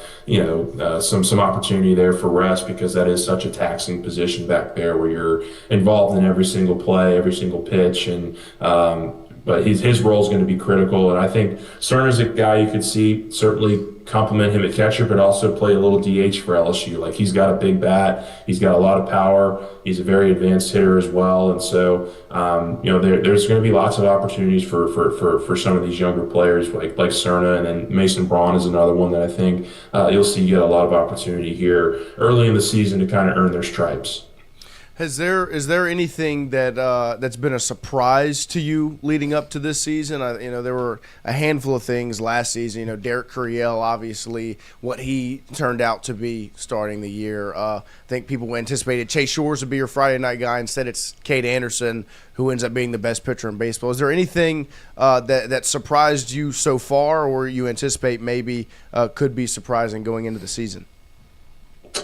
I think the depth at pitcher, they have 21 pitchers on this roster, but, going back to the fall, you didn't get to see a lot of them because some of them didn't pitch in the fall, and they were really, kind of just ramping them up kind of thing in the fall. They didn't really do a lot of innings in that session. But coming back here in the spring, I was at the Sunday scrimmage 2 weeks ago, and then this past Sunday scrimmage, and Zion Theophilus, for example, as a freshman righty that I don't think many people were talking about back in August or September of having a big role on this team. And he went out there and shoved 3 shutout innings. 2 weeks ago, he struck out Curiel and Stanfield on 7 pitches, and then he came back this last weekend and went 3 2/3, and I believe he only allowed maybe 1 run, or got into trouble once and then got out of it. Like, he's been very consistent over the last 2 weeks. I had somebody tell me that Ethan Plog is a left-handed pitcher that nobody's talking about right now, but could fill a really important role on this team as well. I think that there's a lot of guys on this pitching staff that, we're not really talking about at the forefront of this thing, because everybody wants to know who the starting rotation is going to be and who's going to be your closer and your big middle relief inning guy. But there's a lot of depth on this pitching staff that I think LSU is going to use a lot of these guys the first 3-4 weeks of the season, and see who they can rely on in what situation. And so it's going to be really fun to watch here over the first month of the season, just who kind of steps up into those roles. And but I think the depth of the pitching staff is maybe something that I undersold a little bit back in the fall, and I've come back here in the spring, and it's really showed itself here. If you had to pinpoint one player as maybe the most important cog for this LSU baseball team going into 2026, who would that be as maybe an X factor? I think on the position player side, it's certainly Aaron Beatty. I talked about him a little bit there, but he's been really, really good. I don't want to put too much pressure on him, and I think Jay Johnson's the same way, but they think he can be one of the better catchers, I think, in the entire SEC this year, and he's going to have a lot of opportunity to go out there and prove that. On the pitching side, I think William Schmidt, to me, is just the most interesting piece on this, and potentially on this entire roster. I mean, everybody knows his story, deciding to forego the draft and come in as a really highly touted prospect. He had some, growing pains as a freshman, but also had some really nice moments. And I think, the big thing with him is just going to be his command, his location, his pitch location and his command. The talent is there. The velocity is there. The pitch ability is there. A lot of the tools that you just can't teach from a pitching perspective are there. It's just the command and the control of his pitches and where he's throwing them is going to be the big thing with him. And if he, for example, if he does what he did this last weekend on a consistent basis for LSU, he's going to be a real X factor for this pitching staff, and I think raises the ceiling of this team immensely if he goes out there and has a really big year too for LSU. So I would say, Aaron Beatty on the position player side, and then William Schmidt on the pitcher side are the two that really stand out to me as the big X factors of this team. Well, Glenn, we appreciate you joining us this morning, make some time for us, all the knowledge, all the insight, and we'll definitely get you back in here, talk again soon as LSU Baseball gets started. All right. Thanks, guys. Appreciate you having me. Yep. Thank you. There he is, Glen West, at GlenWest21 on Twitter. Does a great job covering the Tigers for Go 24/7 over there for 247 Sports. Go ahead and check him out. Follow him on social media, and we always appreciate Glenn finding his way, finding some time for us to get in here and drop some knowledge. It's hard to not get excited when you start talking about this team. And, of course, Andrew Messina continues the sentiment we've really been pushing since we left Omaha last year in the chat there, as he says, if, all caps, if Schmidt makes the jump, LSU's going back-to-back. And that's, I think, an interesting way to kind of frame it, is we've talked a lot about Schmidt making the jump and that being huge for LSU. I don't think LSU's only going to be a very good team if Schmidt makes the jump. I think LSU will be a very good baseball team regardless. They're that much better if he makes that jump into being who he could. I mean, like Glenn said, I mean, if he's pitching the way he pitched last weekend consistently. I'm wondering how long the leash will be. Because, like you said, he walked 3 people in the first inning. You saw what kind of the ebbs and flows of William Schmidt last year, where it became, if you can't get out the inning, you kind of cut bait. Yeah. And so I'm wondering how long they'll experiment with it, because we talked about this a little bit like 2 weeks ago. It's like he's a starting pitcher. Right. That is what his role will be. That is what he's going to do. But he's not a relief guy. He's not a closer. No, but you just have so many. I mean, how many arms did he say you have? He said 21. It's a lot. It's a lot of pitchers. And so if you can manufacture a win that way, I'm interested to see how long they let him go with somebody that's a power pitcher, will walk people. But once he settles in, it could be elite, where you strike out 9 straight and 11 of 12 outs. Like, that is something that you want to see happen. But if it starts off with 3 walks in the first, like, there's times Jay doesn't really jive with that. A little less lenient. Yeah, get the fuck out. Yeah. Or I'm leaving. It's my fault. See, Yeah, I made a mistake in recruiting you. See, you're not any good.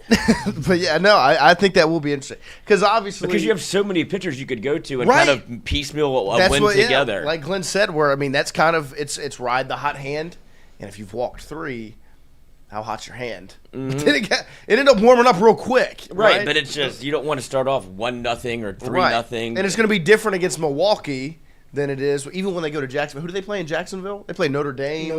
They play Indiana. They play some Power 4 conference, Big Ten, right? Big Ten teams, and it's going to be different. The leash will probably be a little bit shorter against a Power 4 team than it is against Milwaukee on opening weekend, right? And so he has the ability to dominate. He does, and I think that's what separates LSU from a really good team, like just once again a very good. Because I think in 2024 they weren't that good, right? The last time they returned from that, I think this team's going to be really good regardless.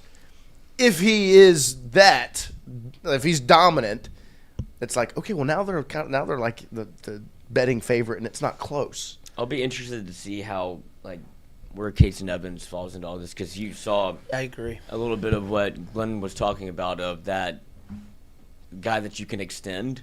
Right. Like whether it's talking about Rizzy or whoever it may be, but that's what Casey Evans did last year. It was such a luxury to have somebody that could go 5 or 6 innings whenever you needed it out the back end of your bullpen. Be like, oh, just let him keep throwing. It's like having a second starter. Right. And, Little Rock. Right, and now you're being able to just kind of anoint him as you're the Friday night guy because of how well you did last year. And whenever we had him on, he was talking about having to rein in a lot of what, like the way he was able to pitch last year was all basically off of emotion because this is what you brought me in here to do. Yeah. Like it's high leverage situations where I'm coming in to fucking shut the door or continue to whatever is going on momentum wise, like I'm riding that wave. Right. Now it has to be very much more even keel of I'm a starter. I have to be able, I can't. Stepping into a 0-0 ball game. Right, and I can't blow my load in the first. Right. And then have to be able to go 6 or 7 innings and continue to be a starting pitcher whenever I'm used to coming in. That whole sentence was just unreal. Hey, yeah. But it'll be interesting. It's a complete because it's you still have Gavin Guidry. It's true, too. right. It's kind of like the shift of what when we talked about Schmidt last year. We were like, well, of course he's going to struggle in relief. It's different than what he's ever done. He's always been a starter. So now that he's coming out of the bullpen, it's just a whole different ball game, really. And like now for Evans, he's got a year of high leverage, big time baseball on a national championship team, doing it one way, and now he's got to do it a different way, And so it's going to be interesting to watch. Added a curveball, right? And I thought the Maverick Rizzy point was interesting. I think that those 4, that sophomore class, in addition to all the other pieces, of course, but that sophomore class is not just a big deal for this year. I mean, they're like the core of your team for the next 2 seasons. Is what you're looking at right there from those 4. So we all are still in agreement it is Case and Evans Friday night, right? Mm-hmm. Yes. Like this is very much signed, sealed, delivered. No conversation there. But how do you think how far do you think he gets extended into the game? What, obviously first game? Yeah. Oh. Like obviously it depends on, but 2 innings, 3 innings? I was going to say 3. Maybe 4, but he hasn't been that and you heard Inside LSU Baseball talk about it, where Kate Anderson was going like 5 innings, 6 innings, and his last start 7 innings.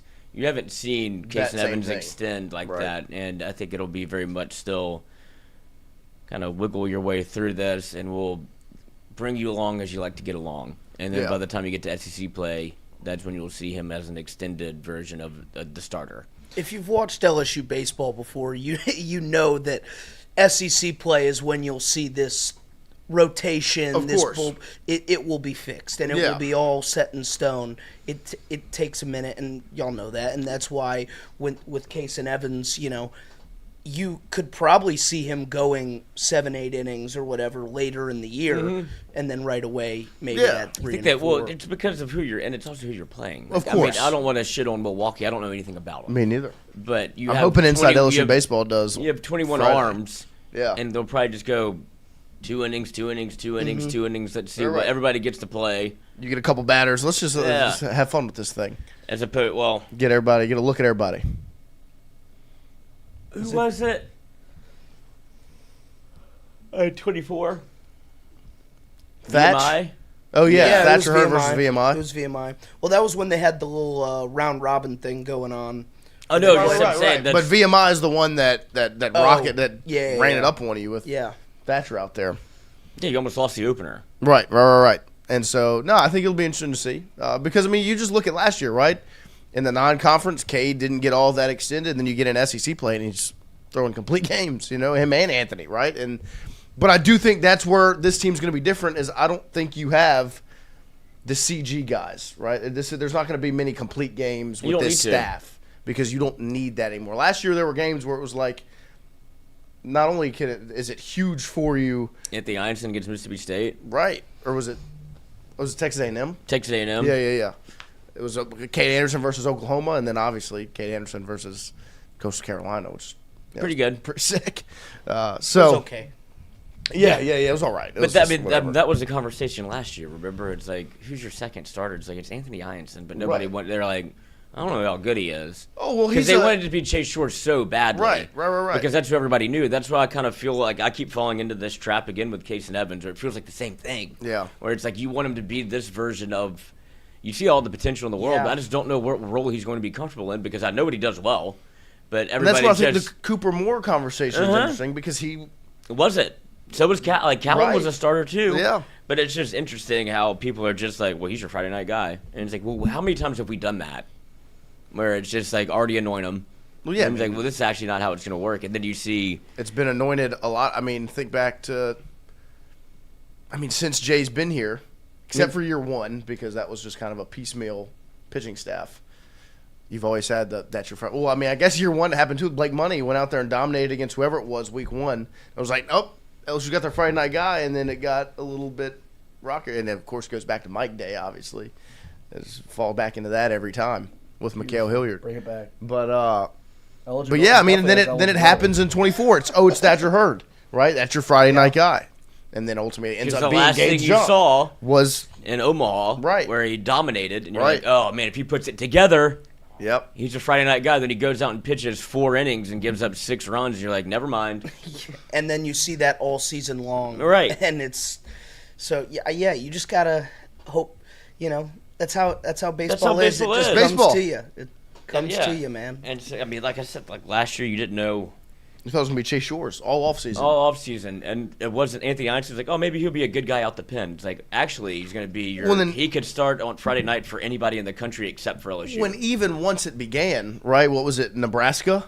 Yeah. And they played, and it was like, well, he's just a guy, he's got to warm up into it, right? He doesn't play. But then it just turned into, okay, now he's so good. We have the best pitcher in the country and then the second best pitcher in the country. The same thing that happened with Gage Jump. Yeah. And Luke Holman, right? Because there was a conversation, what was it, against Texas? Holman pitches lights out, and they're like, okay, Holman's got to be your Friday night guy now. And then it was like, no, actually, I think it's going to end up being Gage Jump. And then you're going to be you have a 1-2 punch. And I think that's where we've become accustomed to with LSU baseball under Jay Johnson outside of year one, is they've had that 1-2 punch with Skeens and Floyd, which it worked into, right? It didn't start that way, but you worked into it and it ended up becoming a 1-2 punch. And then you go, then you have Jump Holman. Doesn't start that way, but as the season progresses, and then last year, that's what I'm trying to tell people. Except for last year, right? Last year it started that way and it stayed that way throughout the year, right? Where it was Anderson Ianson, and it was really the same wasn't way throughout until it got there. Yeah, but they were always your Friday, Saturday guys all Initially. year. I guess maybe we didn't expect them to stay there, but they did. Yeah. Like, I don't think anybody saw the Kate Anderson jump going from. No.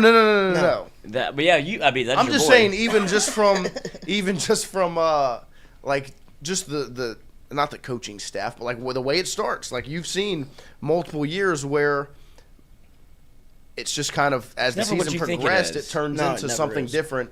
And I think right now you can have an image in your mind of what it's going to look like going into the first SEC series. Yeah, and it's so funny. It look a little different that they do it like even this. Like the coaching staff is like, maybe this is probably this is what we're all going to do, right? Right. And it's like, well, never mind, throw that out. Yep. But yeah, this is the easy one. Scrap that. Because you just do the first week and you're like, well, it's Case and Evans. Yeah. And then you see what happens, and if you do it for a month, and then you go, well, maybe we'll put. Then he starts opening up the brain. Jacksonville. What week is probably that? 2 weeks into the season, if I had to guess. There you go. Oh yeah. Place your guesses. Guess. Place your guesses. Guess. March 4th. March 4th. So they go Milwaukee this weekend. They play Kent State on Monday. So there's going to be 4 straight days of baseball coming up. Ooh. And then on Wednesday, they have Nichols. So that's 5 games in 6 days. Trap game. And then they get to Jacksonville Friday, on February 20th. Yeah, so it's the next weekend. Next weekend is Jacksonville. Indiana, Notre Dame, UCF. By the way, I looked up Milwaukee, so safe to say that they're a mid-major team and they're really nothing special. So if you weren't aware already. Nice. So you're going to go home, you'll do some research on a lot Milwaukee of freshmen. for us? No, I already did. ChatGPT got me. Oh, nice. A lot of freshmen rounding out their pitching rotation. So what's their mascot? Wait. What's their mascot, Christian? The Milwaukee Panthers, which makes no sense. Nice. Panthers versus Tigers. But Live from Ally Black Stadium this weekend. I guess not every school team likes to go with their location on determining what their mascot is. Yeah, a lot of We are Tigers in Baton Rouge. Yeah. There's only one, actually. Well, there was two for a second. Well, Yeah, we did have Omar. A lot of Cougars in Baton Rouge. That's true. But I'll read you, listen to these time slots for the games. 2 p.m., 1 p.m., 1 p.m., 3 p.m., 1 p.m., 1 p.m., 11 a.m., 2 p.m., and then finally versus McNeese on February 24th, 6:30 p.m. So everything is midday So right in until between 6 I and love 7. that. right between 6 and 7, Christian. I love that. We're going to take a quick break here as Rohan Davey has pulled up to the studio. We'll take a break, run these ads, and come right back with everyone's favorite LSU quarterback right after this. Wait, the door.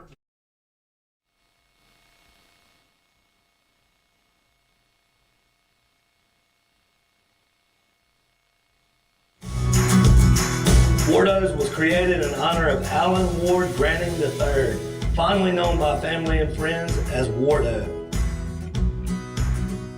In 2019, the oldest brother of the tribe passed away unexpectedly. His remaining siblings and loved ones wanted to honor his memory in a special way. In 2022, Ward's family decided to combine the need for a sandwich shop in downtown Natchez with a desire to pay tribute to Ward's love of good friends, good times, and great food. Through blood, sweat, tears, and countless hours of hard work, Wardo's was born.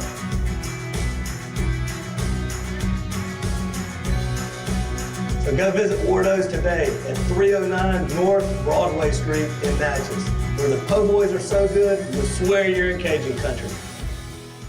Hey, Miss Lou, come visit us, Tom and Wright Granning at Go Martin on the Go Deli. Gilmore has clean restrooms, community coffee, an awesome beer cave, and a great selection of anything you may need.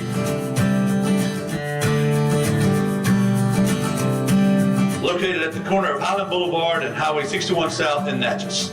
Also stop by Wardo's Po' Boys at 309 North Broadway on the beautiful Natchez Bluff. Where everyone is family.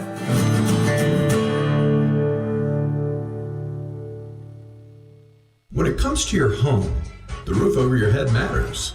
At CAS Roofing, we don't just install shingles, we build peace of mind.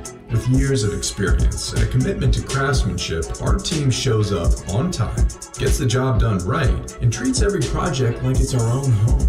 Whether it's repair, a replacement, or storm damage that caught you off guard, CAS Roofing is ready. We're local, we're dependable, and we stand behind every nail, every shingle, and every promise we make. Because at the end of the day, it's not just about roofing, it's about protecting what matters most. CAS Roofing, built on trust, backed by quality.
All right, welcome back here as we close out hour number 2 on this Tuesday morning.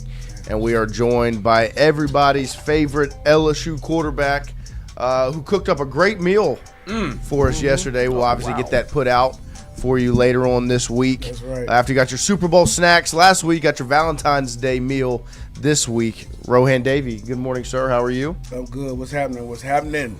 How we doing? Doing well. Doing, Rudy? Pretty good. How we doing? We okay? Pretty good. Doing all right. I'm doing pretty decent. Good. But Ro, obviously you were a former Patriot yourself. Yeah. The Super Bowl on Sunday. Yeah. The Seahawks get the win over New England. What were your thoughts watching that game? I mean, the only thing that surprised me about the game was the fact that the Patriots weren't able to slow down the running game of Seattle. I thought they would have did a better job of slowing down the run game. And the other thing that it didn't surprise me, it was surprised how easy it was for the Seattle front to get home. You know what I mean? Right.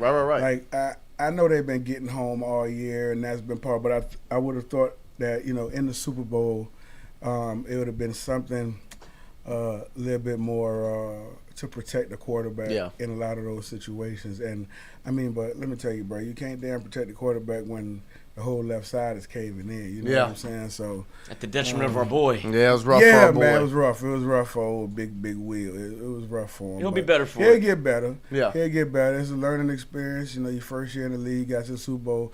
And, to his credit and all those guys that's left tackles and right tackles, you going against guys on this edge nowadays, bro, and it's not to make any excuses for him, but those guys are fucking monsters. It's a tough job. No, it's tough, dog. Yeah. It's tough. When you got those guys now are considered one of the best athletes in football. Right. When you're talking about coming off the edge, being able to bend, knock the hands down, dip, do all the things that they do there, then you got to worry about them scheming for it, where you got where you have a tackle coming in now or a backer coming and banging you now to knock you off for them to do this cross stunt, and it's a lot. It's a lot, and he'll get better. But I thought it went how I thought it was going to go. You know what I mean? Seattle was strong. We knew that going into it.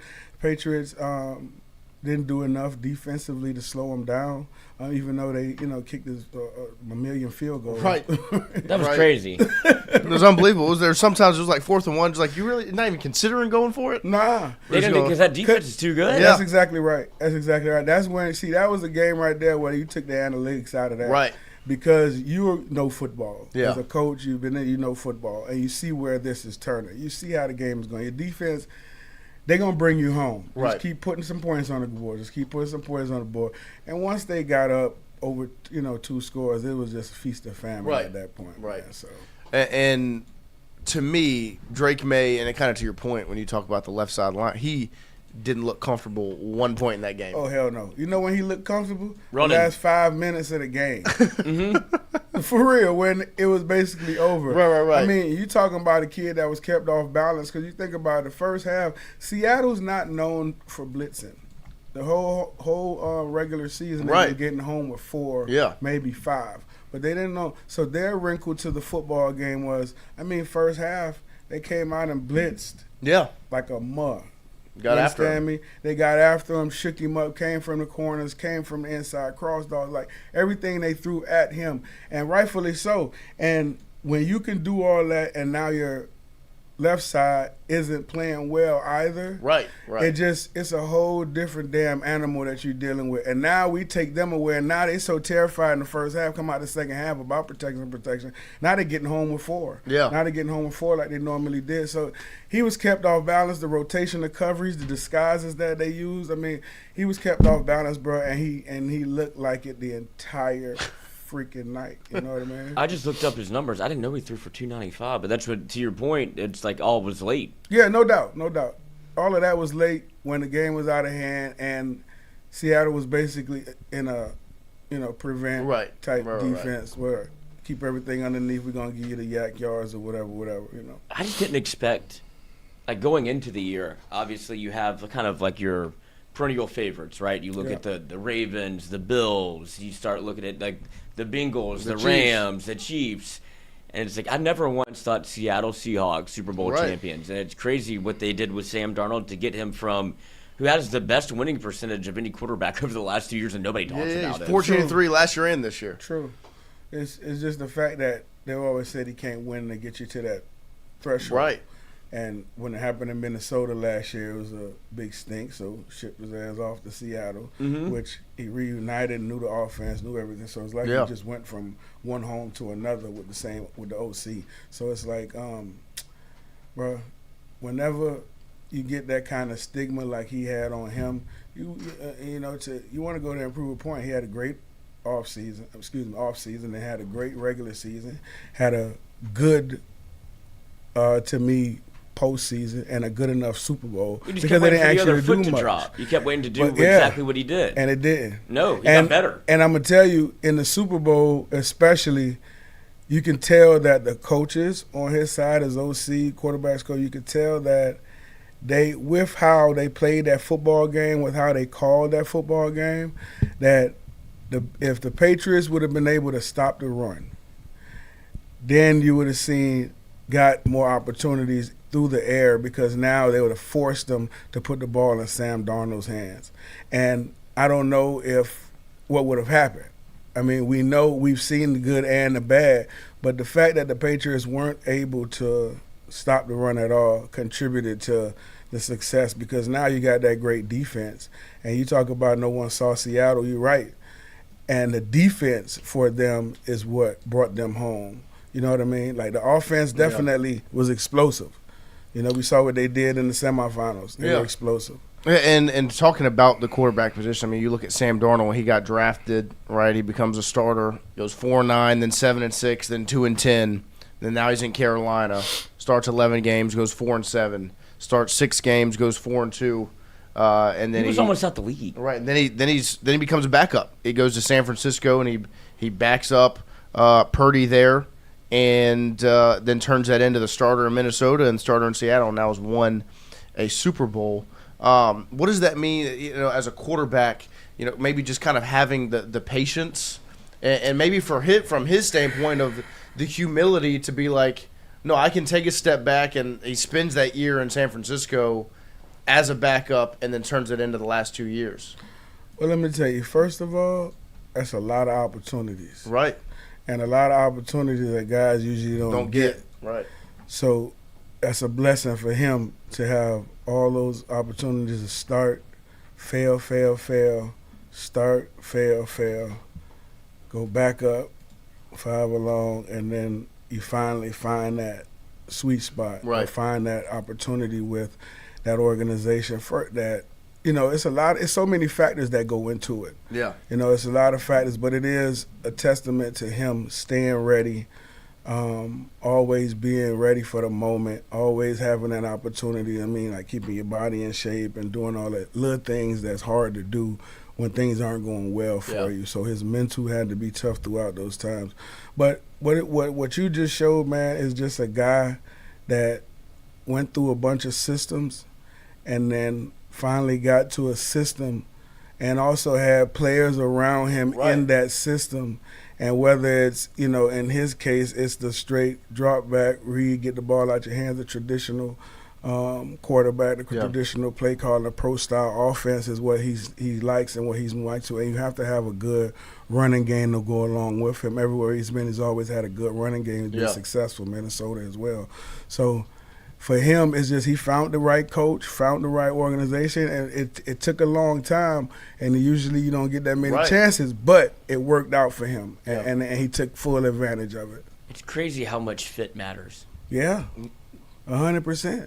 I mean, because you can see when it doesn't fit and they don't match. I mean, it's so obvious. And most of the time, bro, it's the relationship between the quarterback, OC, quarterback, coach, that type shit. Like that relationship has to be really, really good for everybody to be successful. Because you got to be on the same page. Everybody has to be on the same page, and the same message has to be pushed through. You know what I mean? It can't be no sabotage. Right. No, you got to be. It's just. Well, it just goes to show bad franchises are bad franchises. Right. Like nobody's can. It could be Jesus Christ himself walk in to be the quarterback of the New York Jets, and it's not going to work. Like they just don't got it figured out yet. Like so, you need the coach to be able to have the system in place because you just saw Sam Darnold throw for almost 5,000 yards and win a Super Bowl with the Seattle Seahawks. Well, the Jets is a bad example because they bad as hell. That's what I'm saying. Like it's what I'm saying. Like fit and bad franchises are just bad franchises. I'm telling you, bro. Let me tell you, bro. Like that same thing that you just uttered, like about franchises and what makes them bad.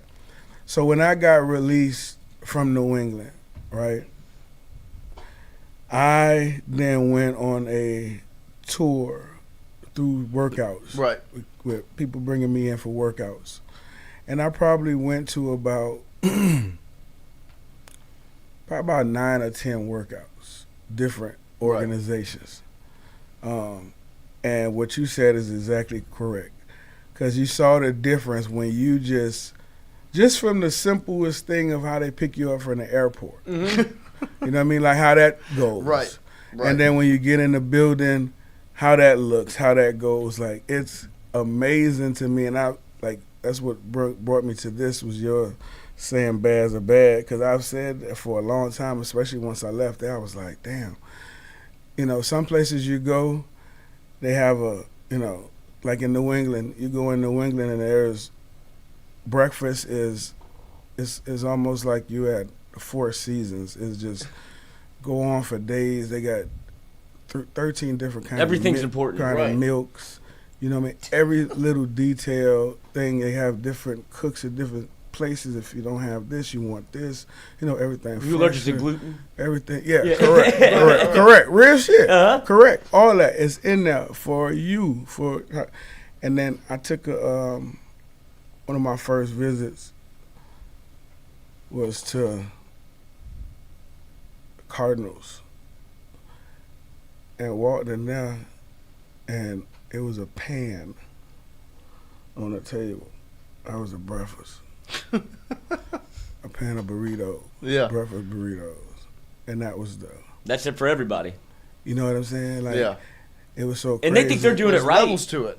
Yeah, it's levels to it, but it's like, damn, what are you doing? You know what I'm saying? What the hell is this about? And this could be better than this. You know what I'm saying? Well, again, the people that are playing for the Cardinals, they played their entire career. Like they think that's how it is. You being in New England for the majority of your career, like, oh, I thought everywhere was like this. And then you see, you're like, oh my, this is why they're successful. No, that's exactly right. I mean, and then you saw that throughout the entire time I was going and worked out. It was just like, oh yeah, this is why y'all like this. Yeah, that's why y'all ask. This is why, exactly. Y'all need to get with the times. You know what I'm saying? Whatever. It's just like I saw Gilbert Arenas talking to John Sally about the Bulls and when he left, where he was, I think Detroit went with the Bulls, and how the Bulls had chefs, and this was back in the 80s and 90s, how they had chefs and they had this and they had that. Like they was ahead of the curve, you know what I'm saying? And that's how it felt being in New England as opposed to a lot of those other places. Yeah. You know, it was just like they're so much ahead of the curve.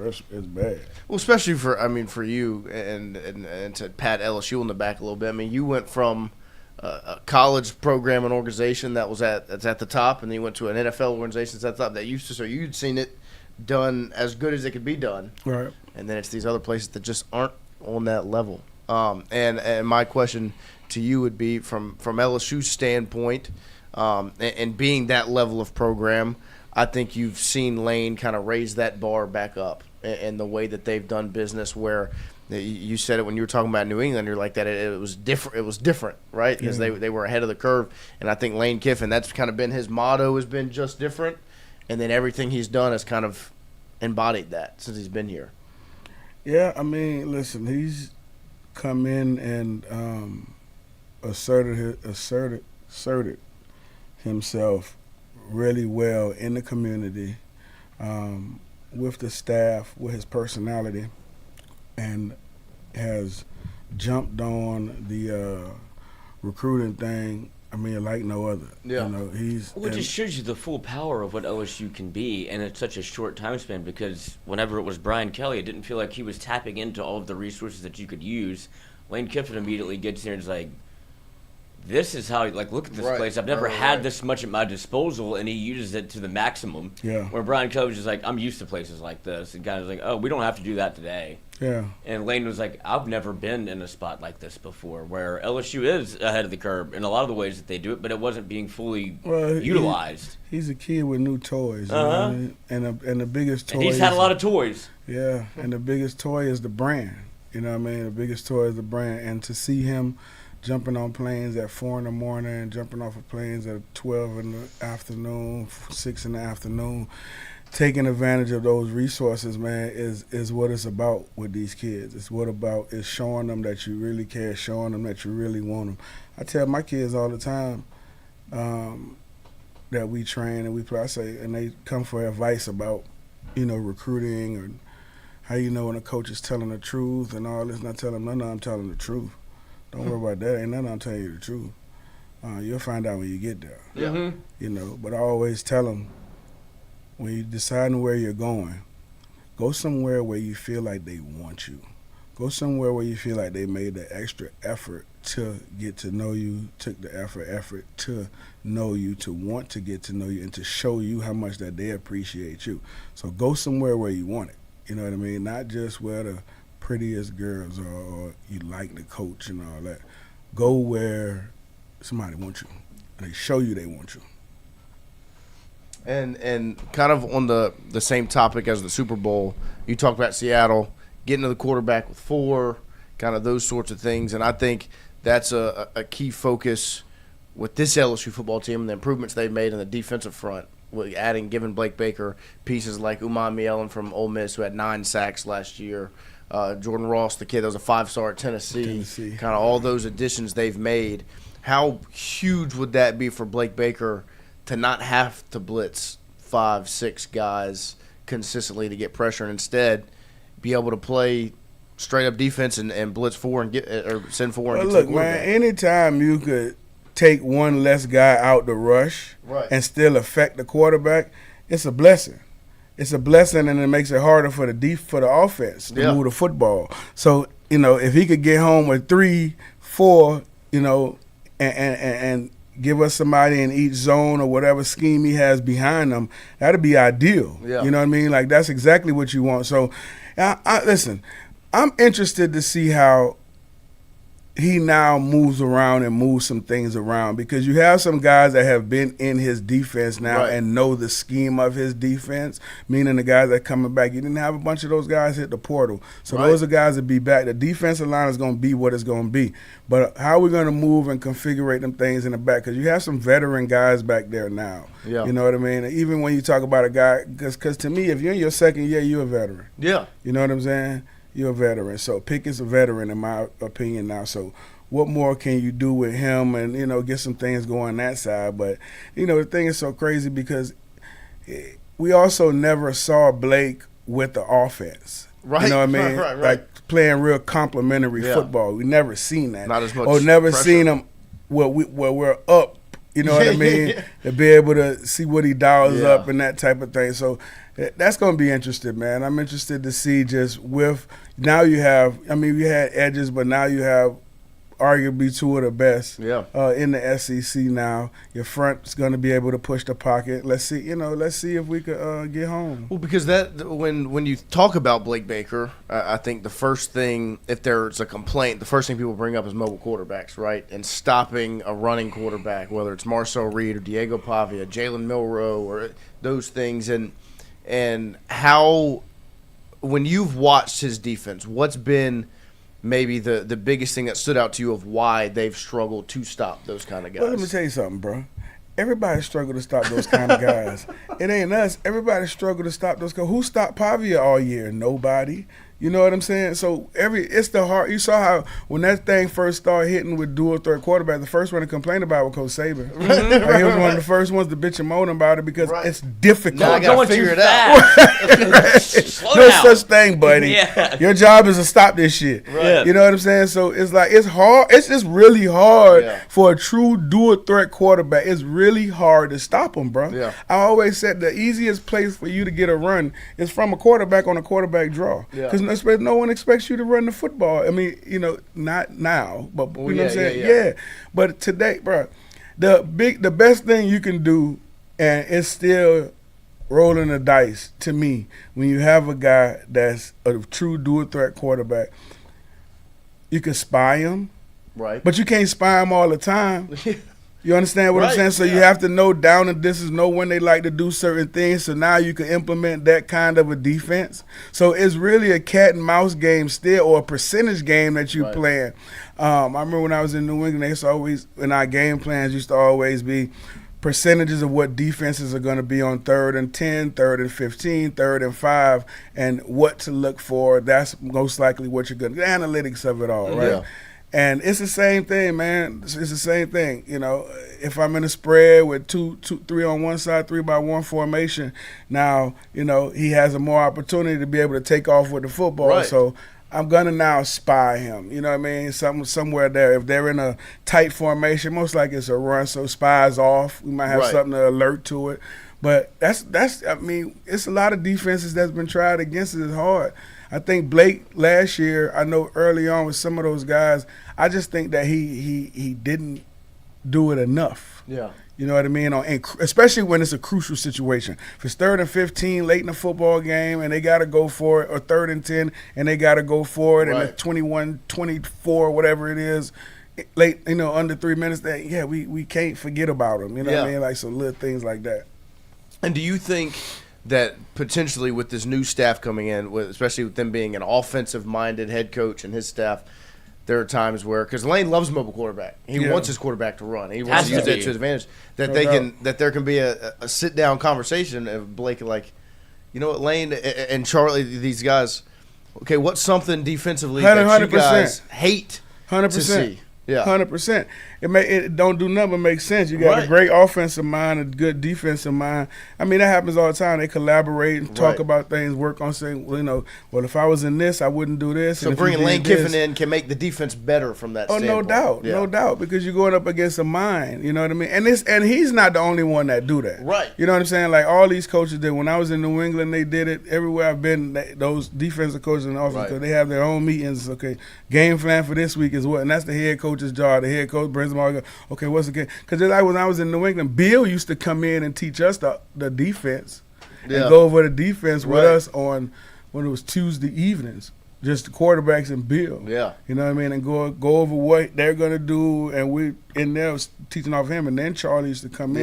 You know what I mean? So having minds like that, you got to collabo on it. Right. Blake is going to be a better defensive coordinator because Lane Kiffin is in the building, and they're sharing those things, and vice versa, the same thing. You know what I mean?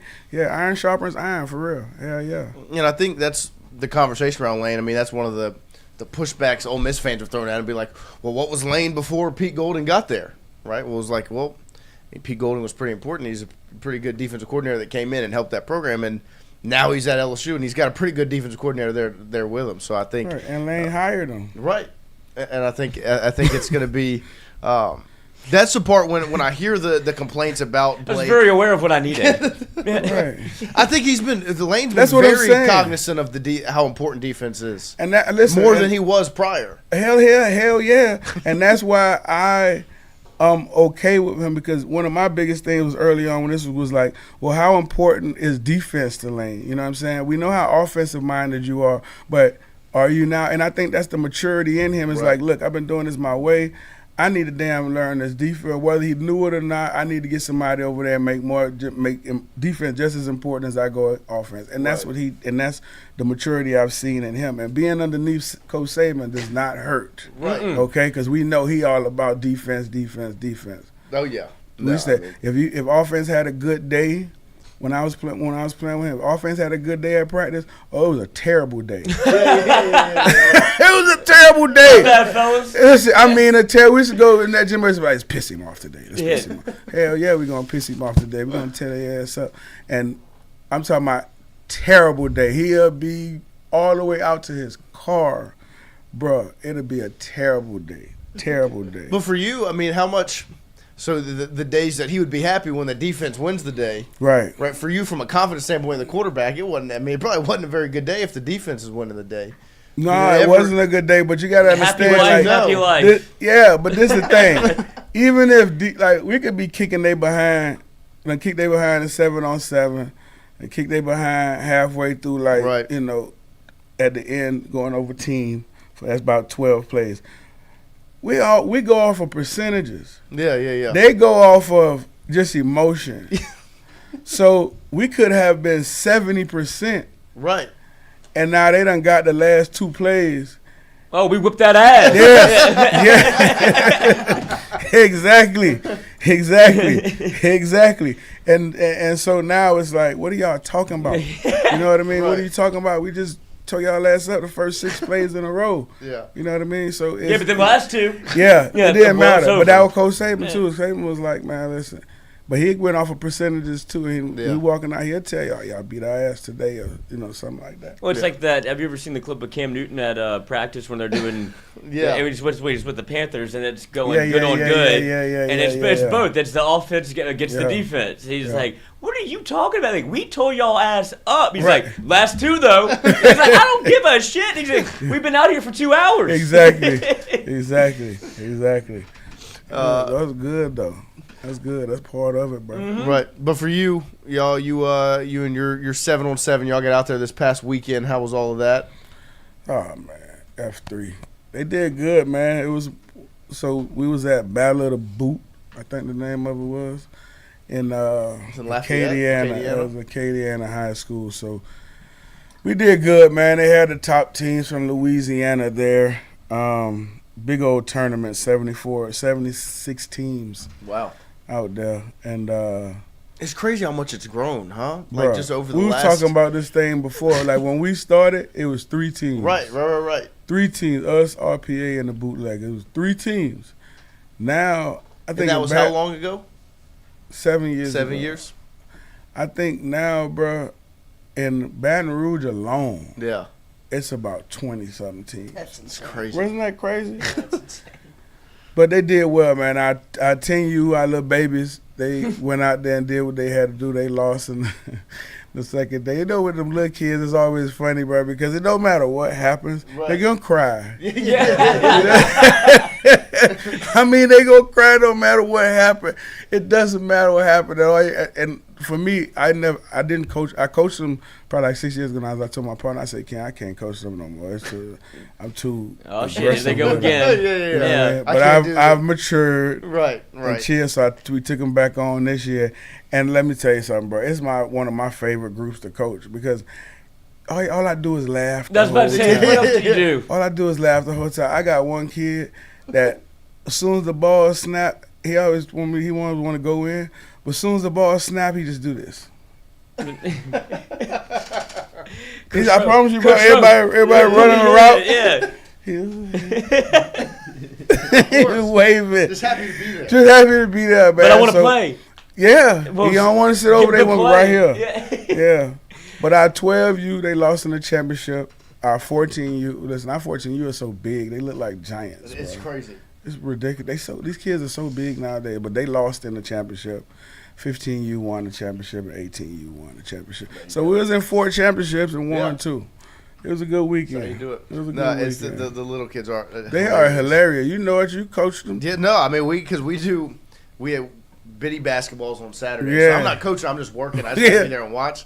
And some of the kids, because 4 of our seniors had to coach teams this year because we didn't have enough coaches, and so the senior players are out there coaching, and it's just the funniest. They'll take a kid out, and the kid will just stand on the court, like just standing there, not doing anything, never touch the ball. Take him out, and they're like, you know what I mean? They're like, what? Why am I out? He ain't doing nothing. Well, we gotta What get do the you other think guys you a chance. did? Right, nothing. It is the funniest thing. It is, in bro. the It's world. hilarious, bro. It's hilarious. I seen kids, they snap the ball, they do the worm. Yeah. Right. You know what I'm saying? Like, Yeah. seriously, they just jump down on the ground, just do the worm. You need to see Little League outfield. Like the Like Little baseball? Leaguers in the Baseball? outfield. Yeah, picking the dandelions. Yeah, they're just picking the flowers out the grass. Yeah, Sitting down. that shit hadn't changed in It's LA. been like that for Sitting down. for a And century. God, I remember that. Whenever is you hilarious. look around, you're like, Their poor parents. Like, they got a flower picker. Like, and Dad's like, please play. I'll put you out here. You know, like, you know, stuck Dad. his ass in right field. Well, not even Dad. Moms now. They like. Crazy. Oh, Yeah. Oh, yeah, now I hear more moms than dads. Yeah. You know what I mean? The moms get after it, dog. Yeah. I ain't lying. They so competitive. They are so competitive. The moms don't play. They don't play at all. I'm a little league umpire, so I. Oh, gosh. It's Hey, bad. you know what? You look like a. You look like a damn umpire. I got a great strikeout call, Ro. I really do. Let me see it. Let's see it. Get up and show Here we me. go. Let me see. You gotta get up. I and gotta show. stand up. Yes. What? Let me see this. Christian, you're the little league hitter. You look like a little league hitter. Yeah. He look like a little junior, little pee-wee. Let's go. Let me see it. Hold on. Oh Yeah. That's excellent. Sit down, Rudy. Yeah, cry back to the dugout. I like that. Somebody's gonna steal that. He from me. also he works for the LSU baseball team. He field does crew. field work. He has a field crew. Poach. You get your steps in, don't you? No, I got to. Yeah, you don't have a choice. And he doesn't have a car, so he walks He everywhere. walks to the stadium. You don't have a choice. You don't look like you walk. I know that's. We do get concerned. Like, well, thank God you don't have a car. Poachy doesn't even have a license. Oh no! Hey.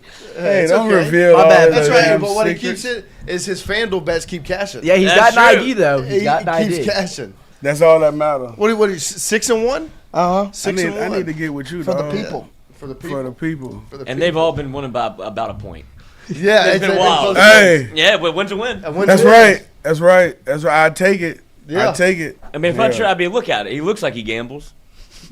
Hey, No, so- no. He's successful. He definitely look like an umpire. Yeah. For sure. Definitely That like was an a great umpire. call. That was. I love. Yes. Hell yeah. Energy, Well, and enthusiasm. it's, I love it's it. one of the toughest jobs in the world. I love it. I could never be an official, like an umpire or a ref. No, Well, bro, the only listen. reason I brought it up is because of the dandelions Yeah, and, yeah. and the parents. You're right. That's why I don't. Bro, I'm gonna tell you. I try not to give the officials no slack. Dog. Right. I don't get on them. Now I might get on them. They do some dumb shit. You know what I mean? Of Like course. something very obvious. But I'm not one of them coaches that's like on the official. I'm ready for the next play. Okay, Yeah. because you ain't about to change the call. Right. You know what I'm saying? The call ain't about to change, especially in this what we do. So we ain't about to change the call. Right. Let's keep it on. They gonna get their back on some point. It's gonna come back to you. Right. That's just how it works. Because the officials are the officials. You know what I mean? It's like if y'all ain't here, we can't play. Right. Yeah. You know what I mean? So Gotta I be nice always to tell. 'em. Yeah, I do, bro. I And, tell you. the funny thing is, do we really think being mean to the official is Gonna going help to you. get us a call? Yeah, exactly. Unless it's Poggi. Let's suppose. Because what age group is this? That you would Well, First year kid pitch.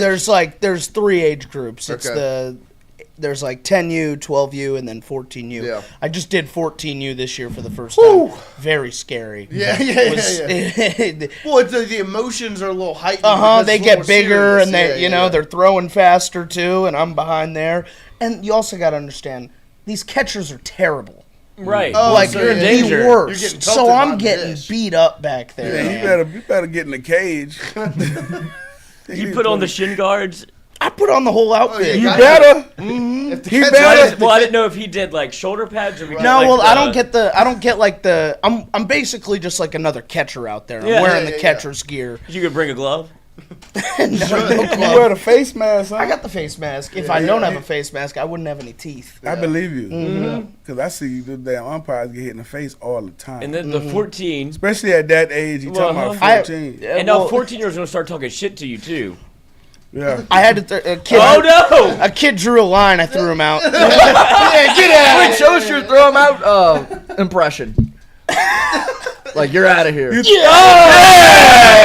Yeah. threw out the 14-year-old? Bro, he drew the line. What do you want me to do? Yeah, he did. He went, no, that's disrespectful, dog. I ain't gonna lie. He looked back at me. He drew the line. This I way said, across. okay, bye. Yeah. Why don't you go sit with your mama? Yeah, mom's over That's there. disrespectful. How does a 14-year-old know to draw a What do you line? mean, how did he Because know? That's like a. They that's know. Like, The kid before him was doing like the Shodo shuffle. They Soto know. shuffle. They like know. They know Man, all of social this media's stuff getting now. everything. Yeah, it's Oh, crazy. no, they know. God. I want to do it. No, you watch the 8U. The 8U's out there talking trash in the mini ball. I mean, we got 8U. Man, I had a And the kid thing cuss is- me out this weekend. Little white boy, he cussed me the fuck out. Oh, a little colada? No, not colada.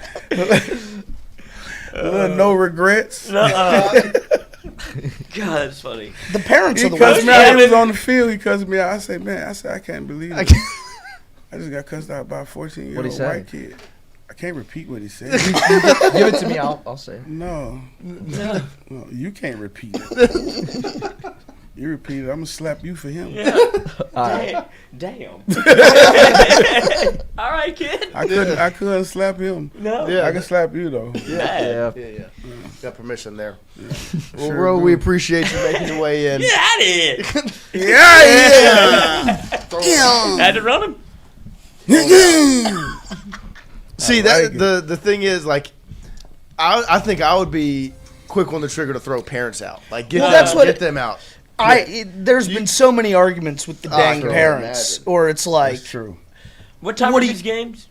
what times? Yeah, these are like during all day. All day. So it will. Oh, they charged up now. That's what I'm saying. When you start drinking. In the Marquette, Michigan Little League, they go from they do a little 3 p.m., The 5 M&M p.m., League. and then a 7 p.m. That 7 p.m. is dangerous. 7 p.m. 7 Over with. Over with. That's yeah. Over with. How you You get better home? off doing the early game. You better off doing the noon game and taking your behind.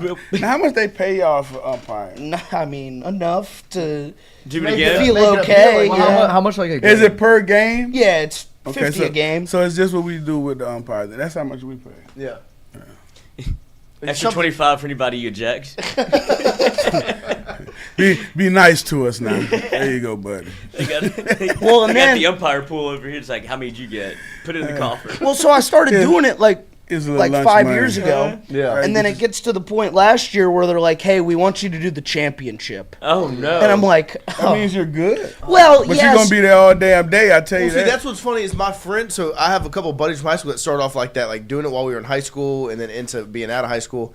And now they're doing. They've done JUCO games. They've done NAIA. They've done D2, and now they're going to MLB camp. Like they fell in love with it. Now they want to be umpires. I was like, Yeah, I don't love it that Good much. for I y'all. enjoy it. It's Right. fun. yeah. It's a good You don't time. want to go to umpire camp? I don't like being yelled at that much, Yeah. bro. I'm not gonna lie. You could be yelled at for a pretty penny. Well, you have all the power. You throw their ass out. Boy, I wouldn't hesitate, boy. See ya. Umpire, I just think, get out! Go! He's gone. That's what happened to Jay Johnson. He looked at the umpire last year. He goes, "You flinched." He goes, "You got flinched." He goes, "Well, you're out of here." He threw him out. You were going to say it. Yeah. You're gone. You flinched. He's like, "You call me pussy." He's like, so you gotta go. And, The power tell you- trip is so funny. I'm telling you, I'd be on a major power trip, dog. They couldn't let me be no umpire. I'd be on the only person that'd be safe with me is the players, unless they get out of line. But them fucking coaches and the damn fans Oh my god. and the parents, oh my God, they'll know me. Oh, it's coach. That's the umpire. That's right. Yeah. Y'all better be on your damn best behavior today, better. else I'm gonna kick you out of here. I mean, this is what happened last year in the last game of the year. Oh, is this the This the is so Coastal funny Carolina? to me. Coastal Carolina coach got ejected in the first inning of the national championship, and this man is insane. And now he's suspended for the first game of this year. He went nuts. Oh my God! He goes up in the press conference after. He goes, "It's not my fault. He's not an athlete." Yeah. He says that about the umpire. He was very clear that he didn't hit him and that the guy was just unathletic. Yeah, I didn't touch him. It's not my fault. He's got 2 left feet. Yeah, exactly. Man, but he can't walk. That motherfucker did fall back. So that's gonna be Yeah, he punchy has in a 10 point. years. Yeah, he has a point. That was the softest. Because I mean, he looked flopped. like he flopped. He looked like he got. Hey, I'm flopping pushed. too. Yeah. In that scenario. Whoa, charge. Going the other way. Out of here. And we don't want to see you fall, dog. No. For real. But that's baseball. It's that time That's of year. That's now. baseball, man. Ready for it. Starts on Friday. Well, Ro, we appreciate you making some time for us. Of course. Always of course. coming through. And we'll rumbling going on. get you back in here soon. Yes, sir. Yes, Soon sir. enough. All right, we'll take a quick break. Come back right after this. Close it out.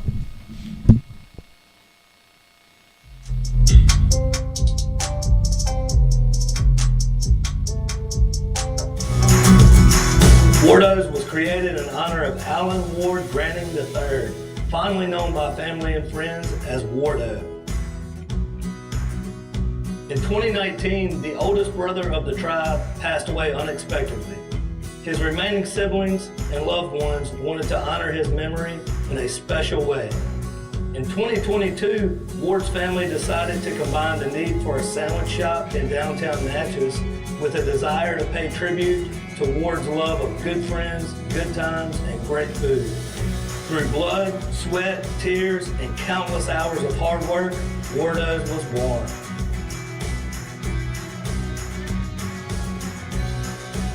So go visit Wardo's today at 309 North Broadway Street in Natchez, where the po' boys are so good, you'll swear you're in Cajun country. Hey, Miss Lou, come visit us, Tom and Wright Granning at Go Martin on the Go Deli. Go Mart has clean restrooms, community coffee, an awesome beer cave, and a great selection of anything you may need. Located at the corner of Highland Boulevard and Highway 61 South in Natchez. Also stop by Wardo's Po' Boys at 309 North Broadway on the beautiful Natchez Bluff. Where everyone is family.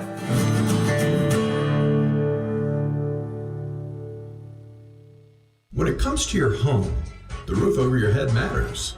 At CAS Roofing, we don't just install shingles, we build peace of mind. With years of experience and a commitment to craftsmanship, our team shows up on time, gets the job done right, and treats every project like it's our own home. Whether it's repair, a replacement, or storm damage that caught you off guard, CAS Roofing is ready. We're local, we're dependable, and we stand behind every nail, every shingle, and every promise we make. Because at the end of the day, it's not just about roofing, it's about protecting what matters most. CAS Roofing, built on trust, backed by quality.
All right, welcome back. We're going to close this thing out. We'll go 13 for 13 and get up out of here on this Tuesday. Get up off that sofa. Morning. Jared Mitchell, days away. Shout out J. Mitch. Shout out Rome Mitchell. Shout out Dylan Cruz. Dylan Cruz, days away. 3 days away from first pitch. Friday, 2 p.m. What we were talking about yesterday. See you all there. What y'all were talking about? Oh, if Mikey's lad. Mikey's kid? Yeah. I was like, do you think you're going to get him on Adderall? Why are these the questions you ask? Because it's important. Because Mikey's very ADHD. Right. But that doesn't always have you mean had this conversation? the child's going to be. Well, I'm sure it will be. And he's like, why don't you ask Jared any of this stuff? I was like, I'm not worried about Rome. He's like, you know how insulting that is? Like, look, and Jared's like, look, I mean, what do you want from me? I was like, he's fine. I'm worried about you. Oh, Mikey. Love him to death. Yep. But I am concerned that You don't need to be concerned. it's just an interesting little Here dynamic. we go. All Hooking. right. I, Tanya. That's a good movie. That's a movie. So I, Tanya is a movie. What else would be a movie? Cutting Edge and Cool Runnings, man. Cool Runnings. Feel the rhythm. Feel Feel the the rhyme. rhyme. Let's all get together. It's bobsled time. Cool Miracle, Runnings. miracle. Miracle. It's a Cutting Edge one? I think so. Why'd you want to play college hockey? Hockey. let's see. We've got Surprised they didn't do the Mighty Ducks. Mike Ruzioni. ski poles. Or you've got Hooking. pairs, Hooking, offsides. pairs, singles, hooking, offside, Boarding. Icing. boarding. And icing. There you go. Singles, pairs, team event, and ice dance. Bow. Wow. Suck on that, Olympics. I mean, you thought the Winter Olympics was going to get us? How about no? How about not? How about no? Feel the rhythm. Feel the ride. Great movie. John Candy. Great movie, Dead. John Candy. Rest in peace. Sure. Why not? You an Uncle Buck fan, Lloyd? Not the biggest John Candy fan. Really? Yeah, it's just a little on the nose. Like, it's funny, but and I don't like, I'm surprised you like that. He's a Cubs fan. He's still funny. I mean, it's Okay. funny. It's funny enough. You can be funny and a fan of another team. He's no, like, Chris Farley. Well, Chris Farley is. Oh, I had to tell York. That's what I was telling him, because he's adjusting to Jay. Who? York. Oh, yeah. Talking about, something. He's like, hell yeah. He's like, oh, we need athletes out here or something. York's like, hell yeah, we do. And he's like, York, don't sell yourself short. You are an athlete. He's like, I was just fucking around. I was just trying to have fun, He's coach. like, don't sell yourself short. I was like, thanks, Jay. Appreciate it, He's like, always trying to motivate. Andrew Garfield. Oh. Whose bad hair is that? Is that Woody Harrelson? No. Zoom down a little bit. Scroll down a little bit. I am going to scroll down a little bit. There you go. No, it's not Woody. I have no idea. Whose bald head is that? Is that Louis C.K.? No. Bill Burr. No. They're both. Bill Burr's all the way bald. Louis C.K. has red hair. Mm-hmm. Is it Joe Biden's son, Hunter Michael Biden? Keaton. Uncle Keaton has- Michael Keaton could be. No way. No, I don't think so. I think it is. Johnny says Woody. That was my first thought. Was Woody Harrelson. I always think Woody. What about Woody Allen? Pervert. What did he do? uh, Might have to sugarcoat the wording, but I'd like to know.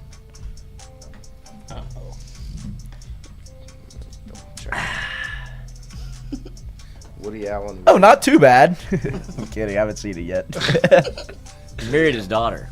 He what? He married his daughter. Oh. So, shotgun marriage. How does that even work? I don't know. He held a shotgun to her head. He and told- adopted her. His and married her. adopted daughter. Wow. He's a weirdo.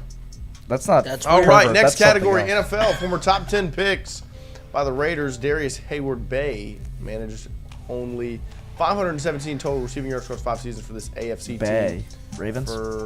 No. Is it Jaguars? I was thinking Jaguars, Raiders. Or no, he was picked by the Raiders, yeah. Mm-hmm. And so then who did he go to after the Raiders?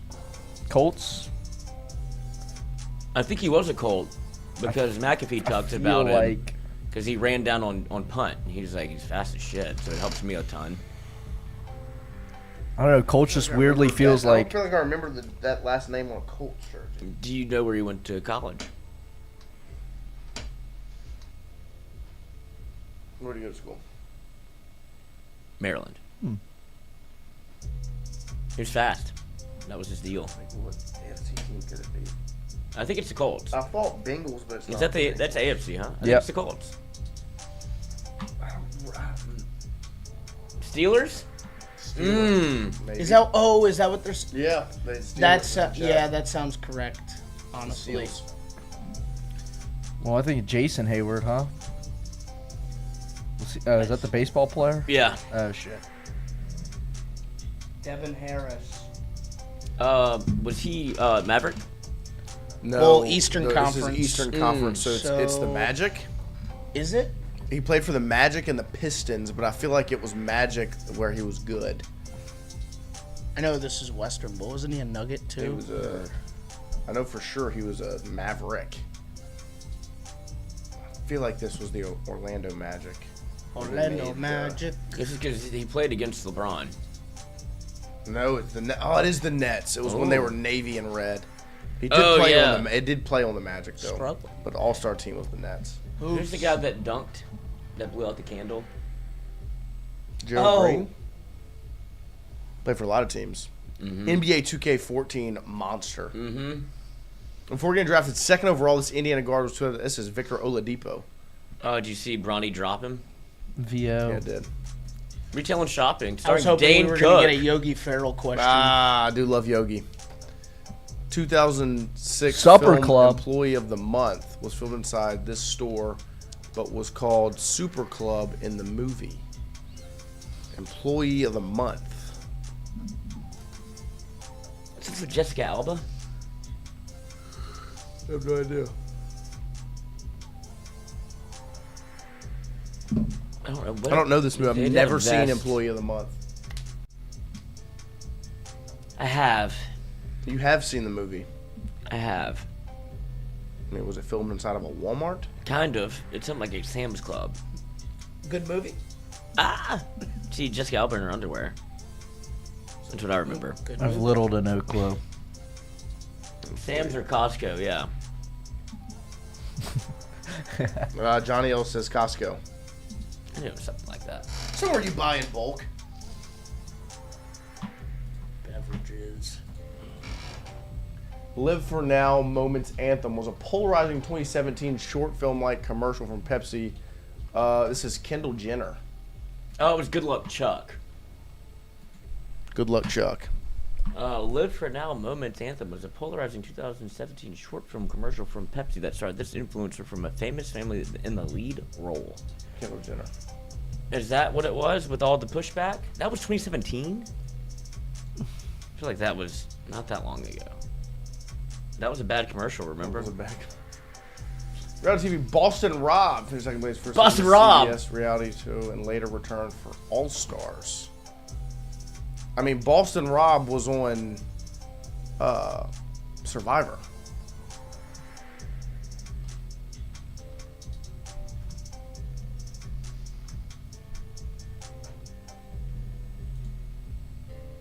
But he must have. So Big Brother? he must have did Survivor and then Big Brother. It was Gage. God damn it. Well, I know. But I mean, Boston Rob is famous from Survivor. He's like a Survivor legend. He did the Amazing Race. He's done. The reason he's a reality TV legend is because he's just crushed all the shows. Boston Rob. Bryan Cranston played Zordon. Superhero film reboot. Bryan Cranston was in a superhero. I've movie? never. Rita Repulsa. I don't know this. Was this Shazam? Maybe. What is the 2017 superhero film reboot? Gage Shazam gets so was in mad. when I Power saw it. Rangers. Oh. Mighty Morphin? It's Morphin time. Oh, I got him. R&B trio.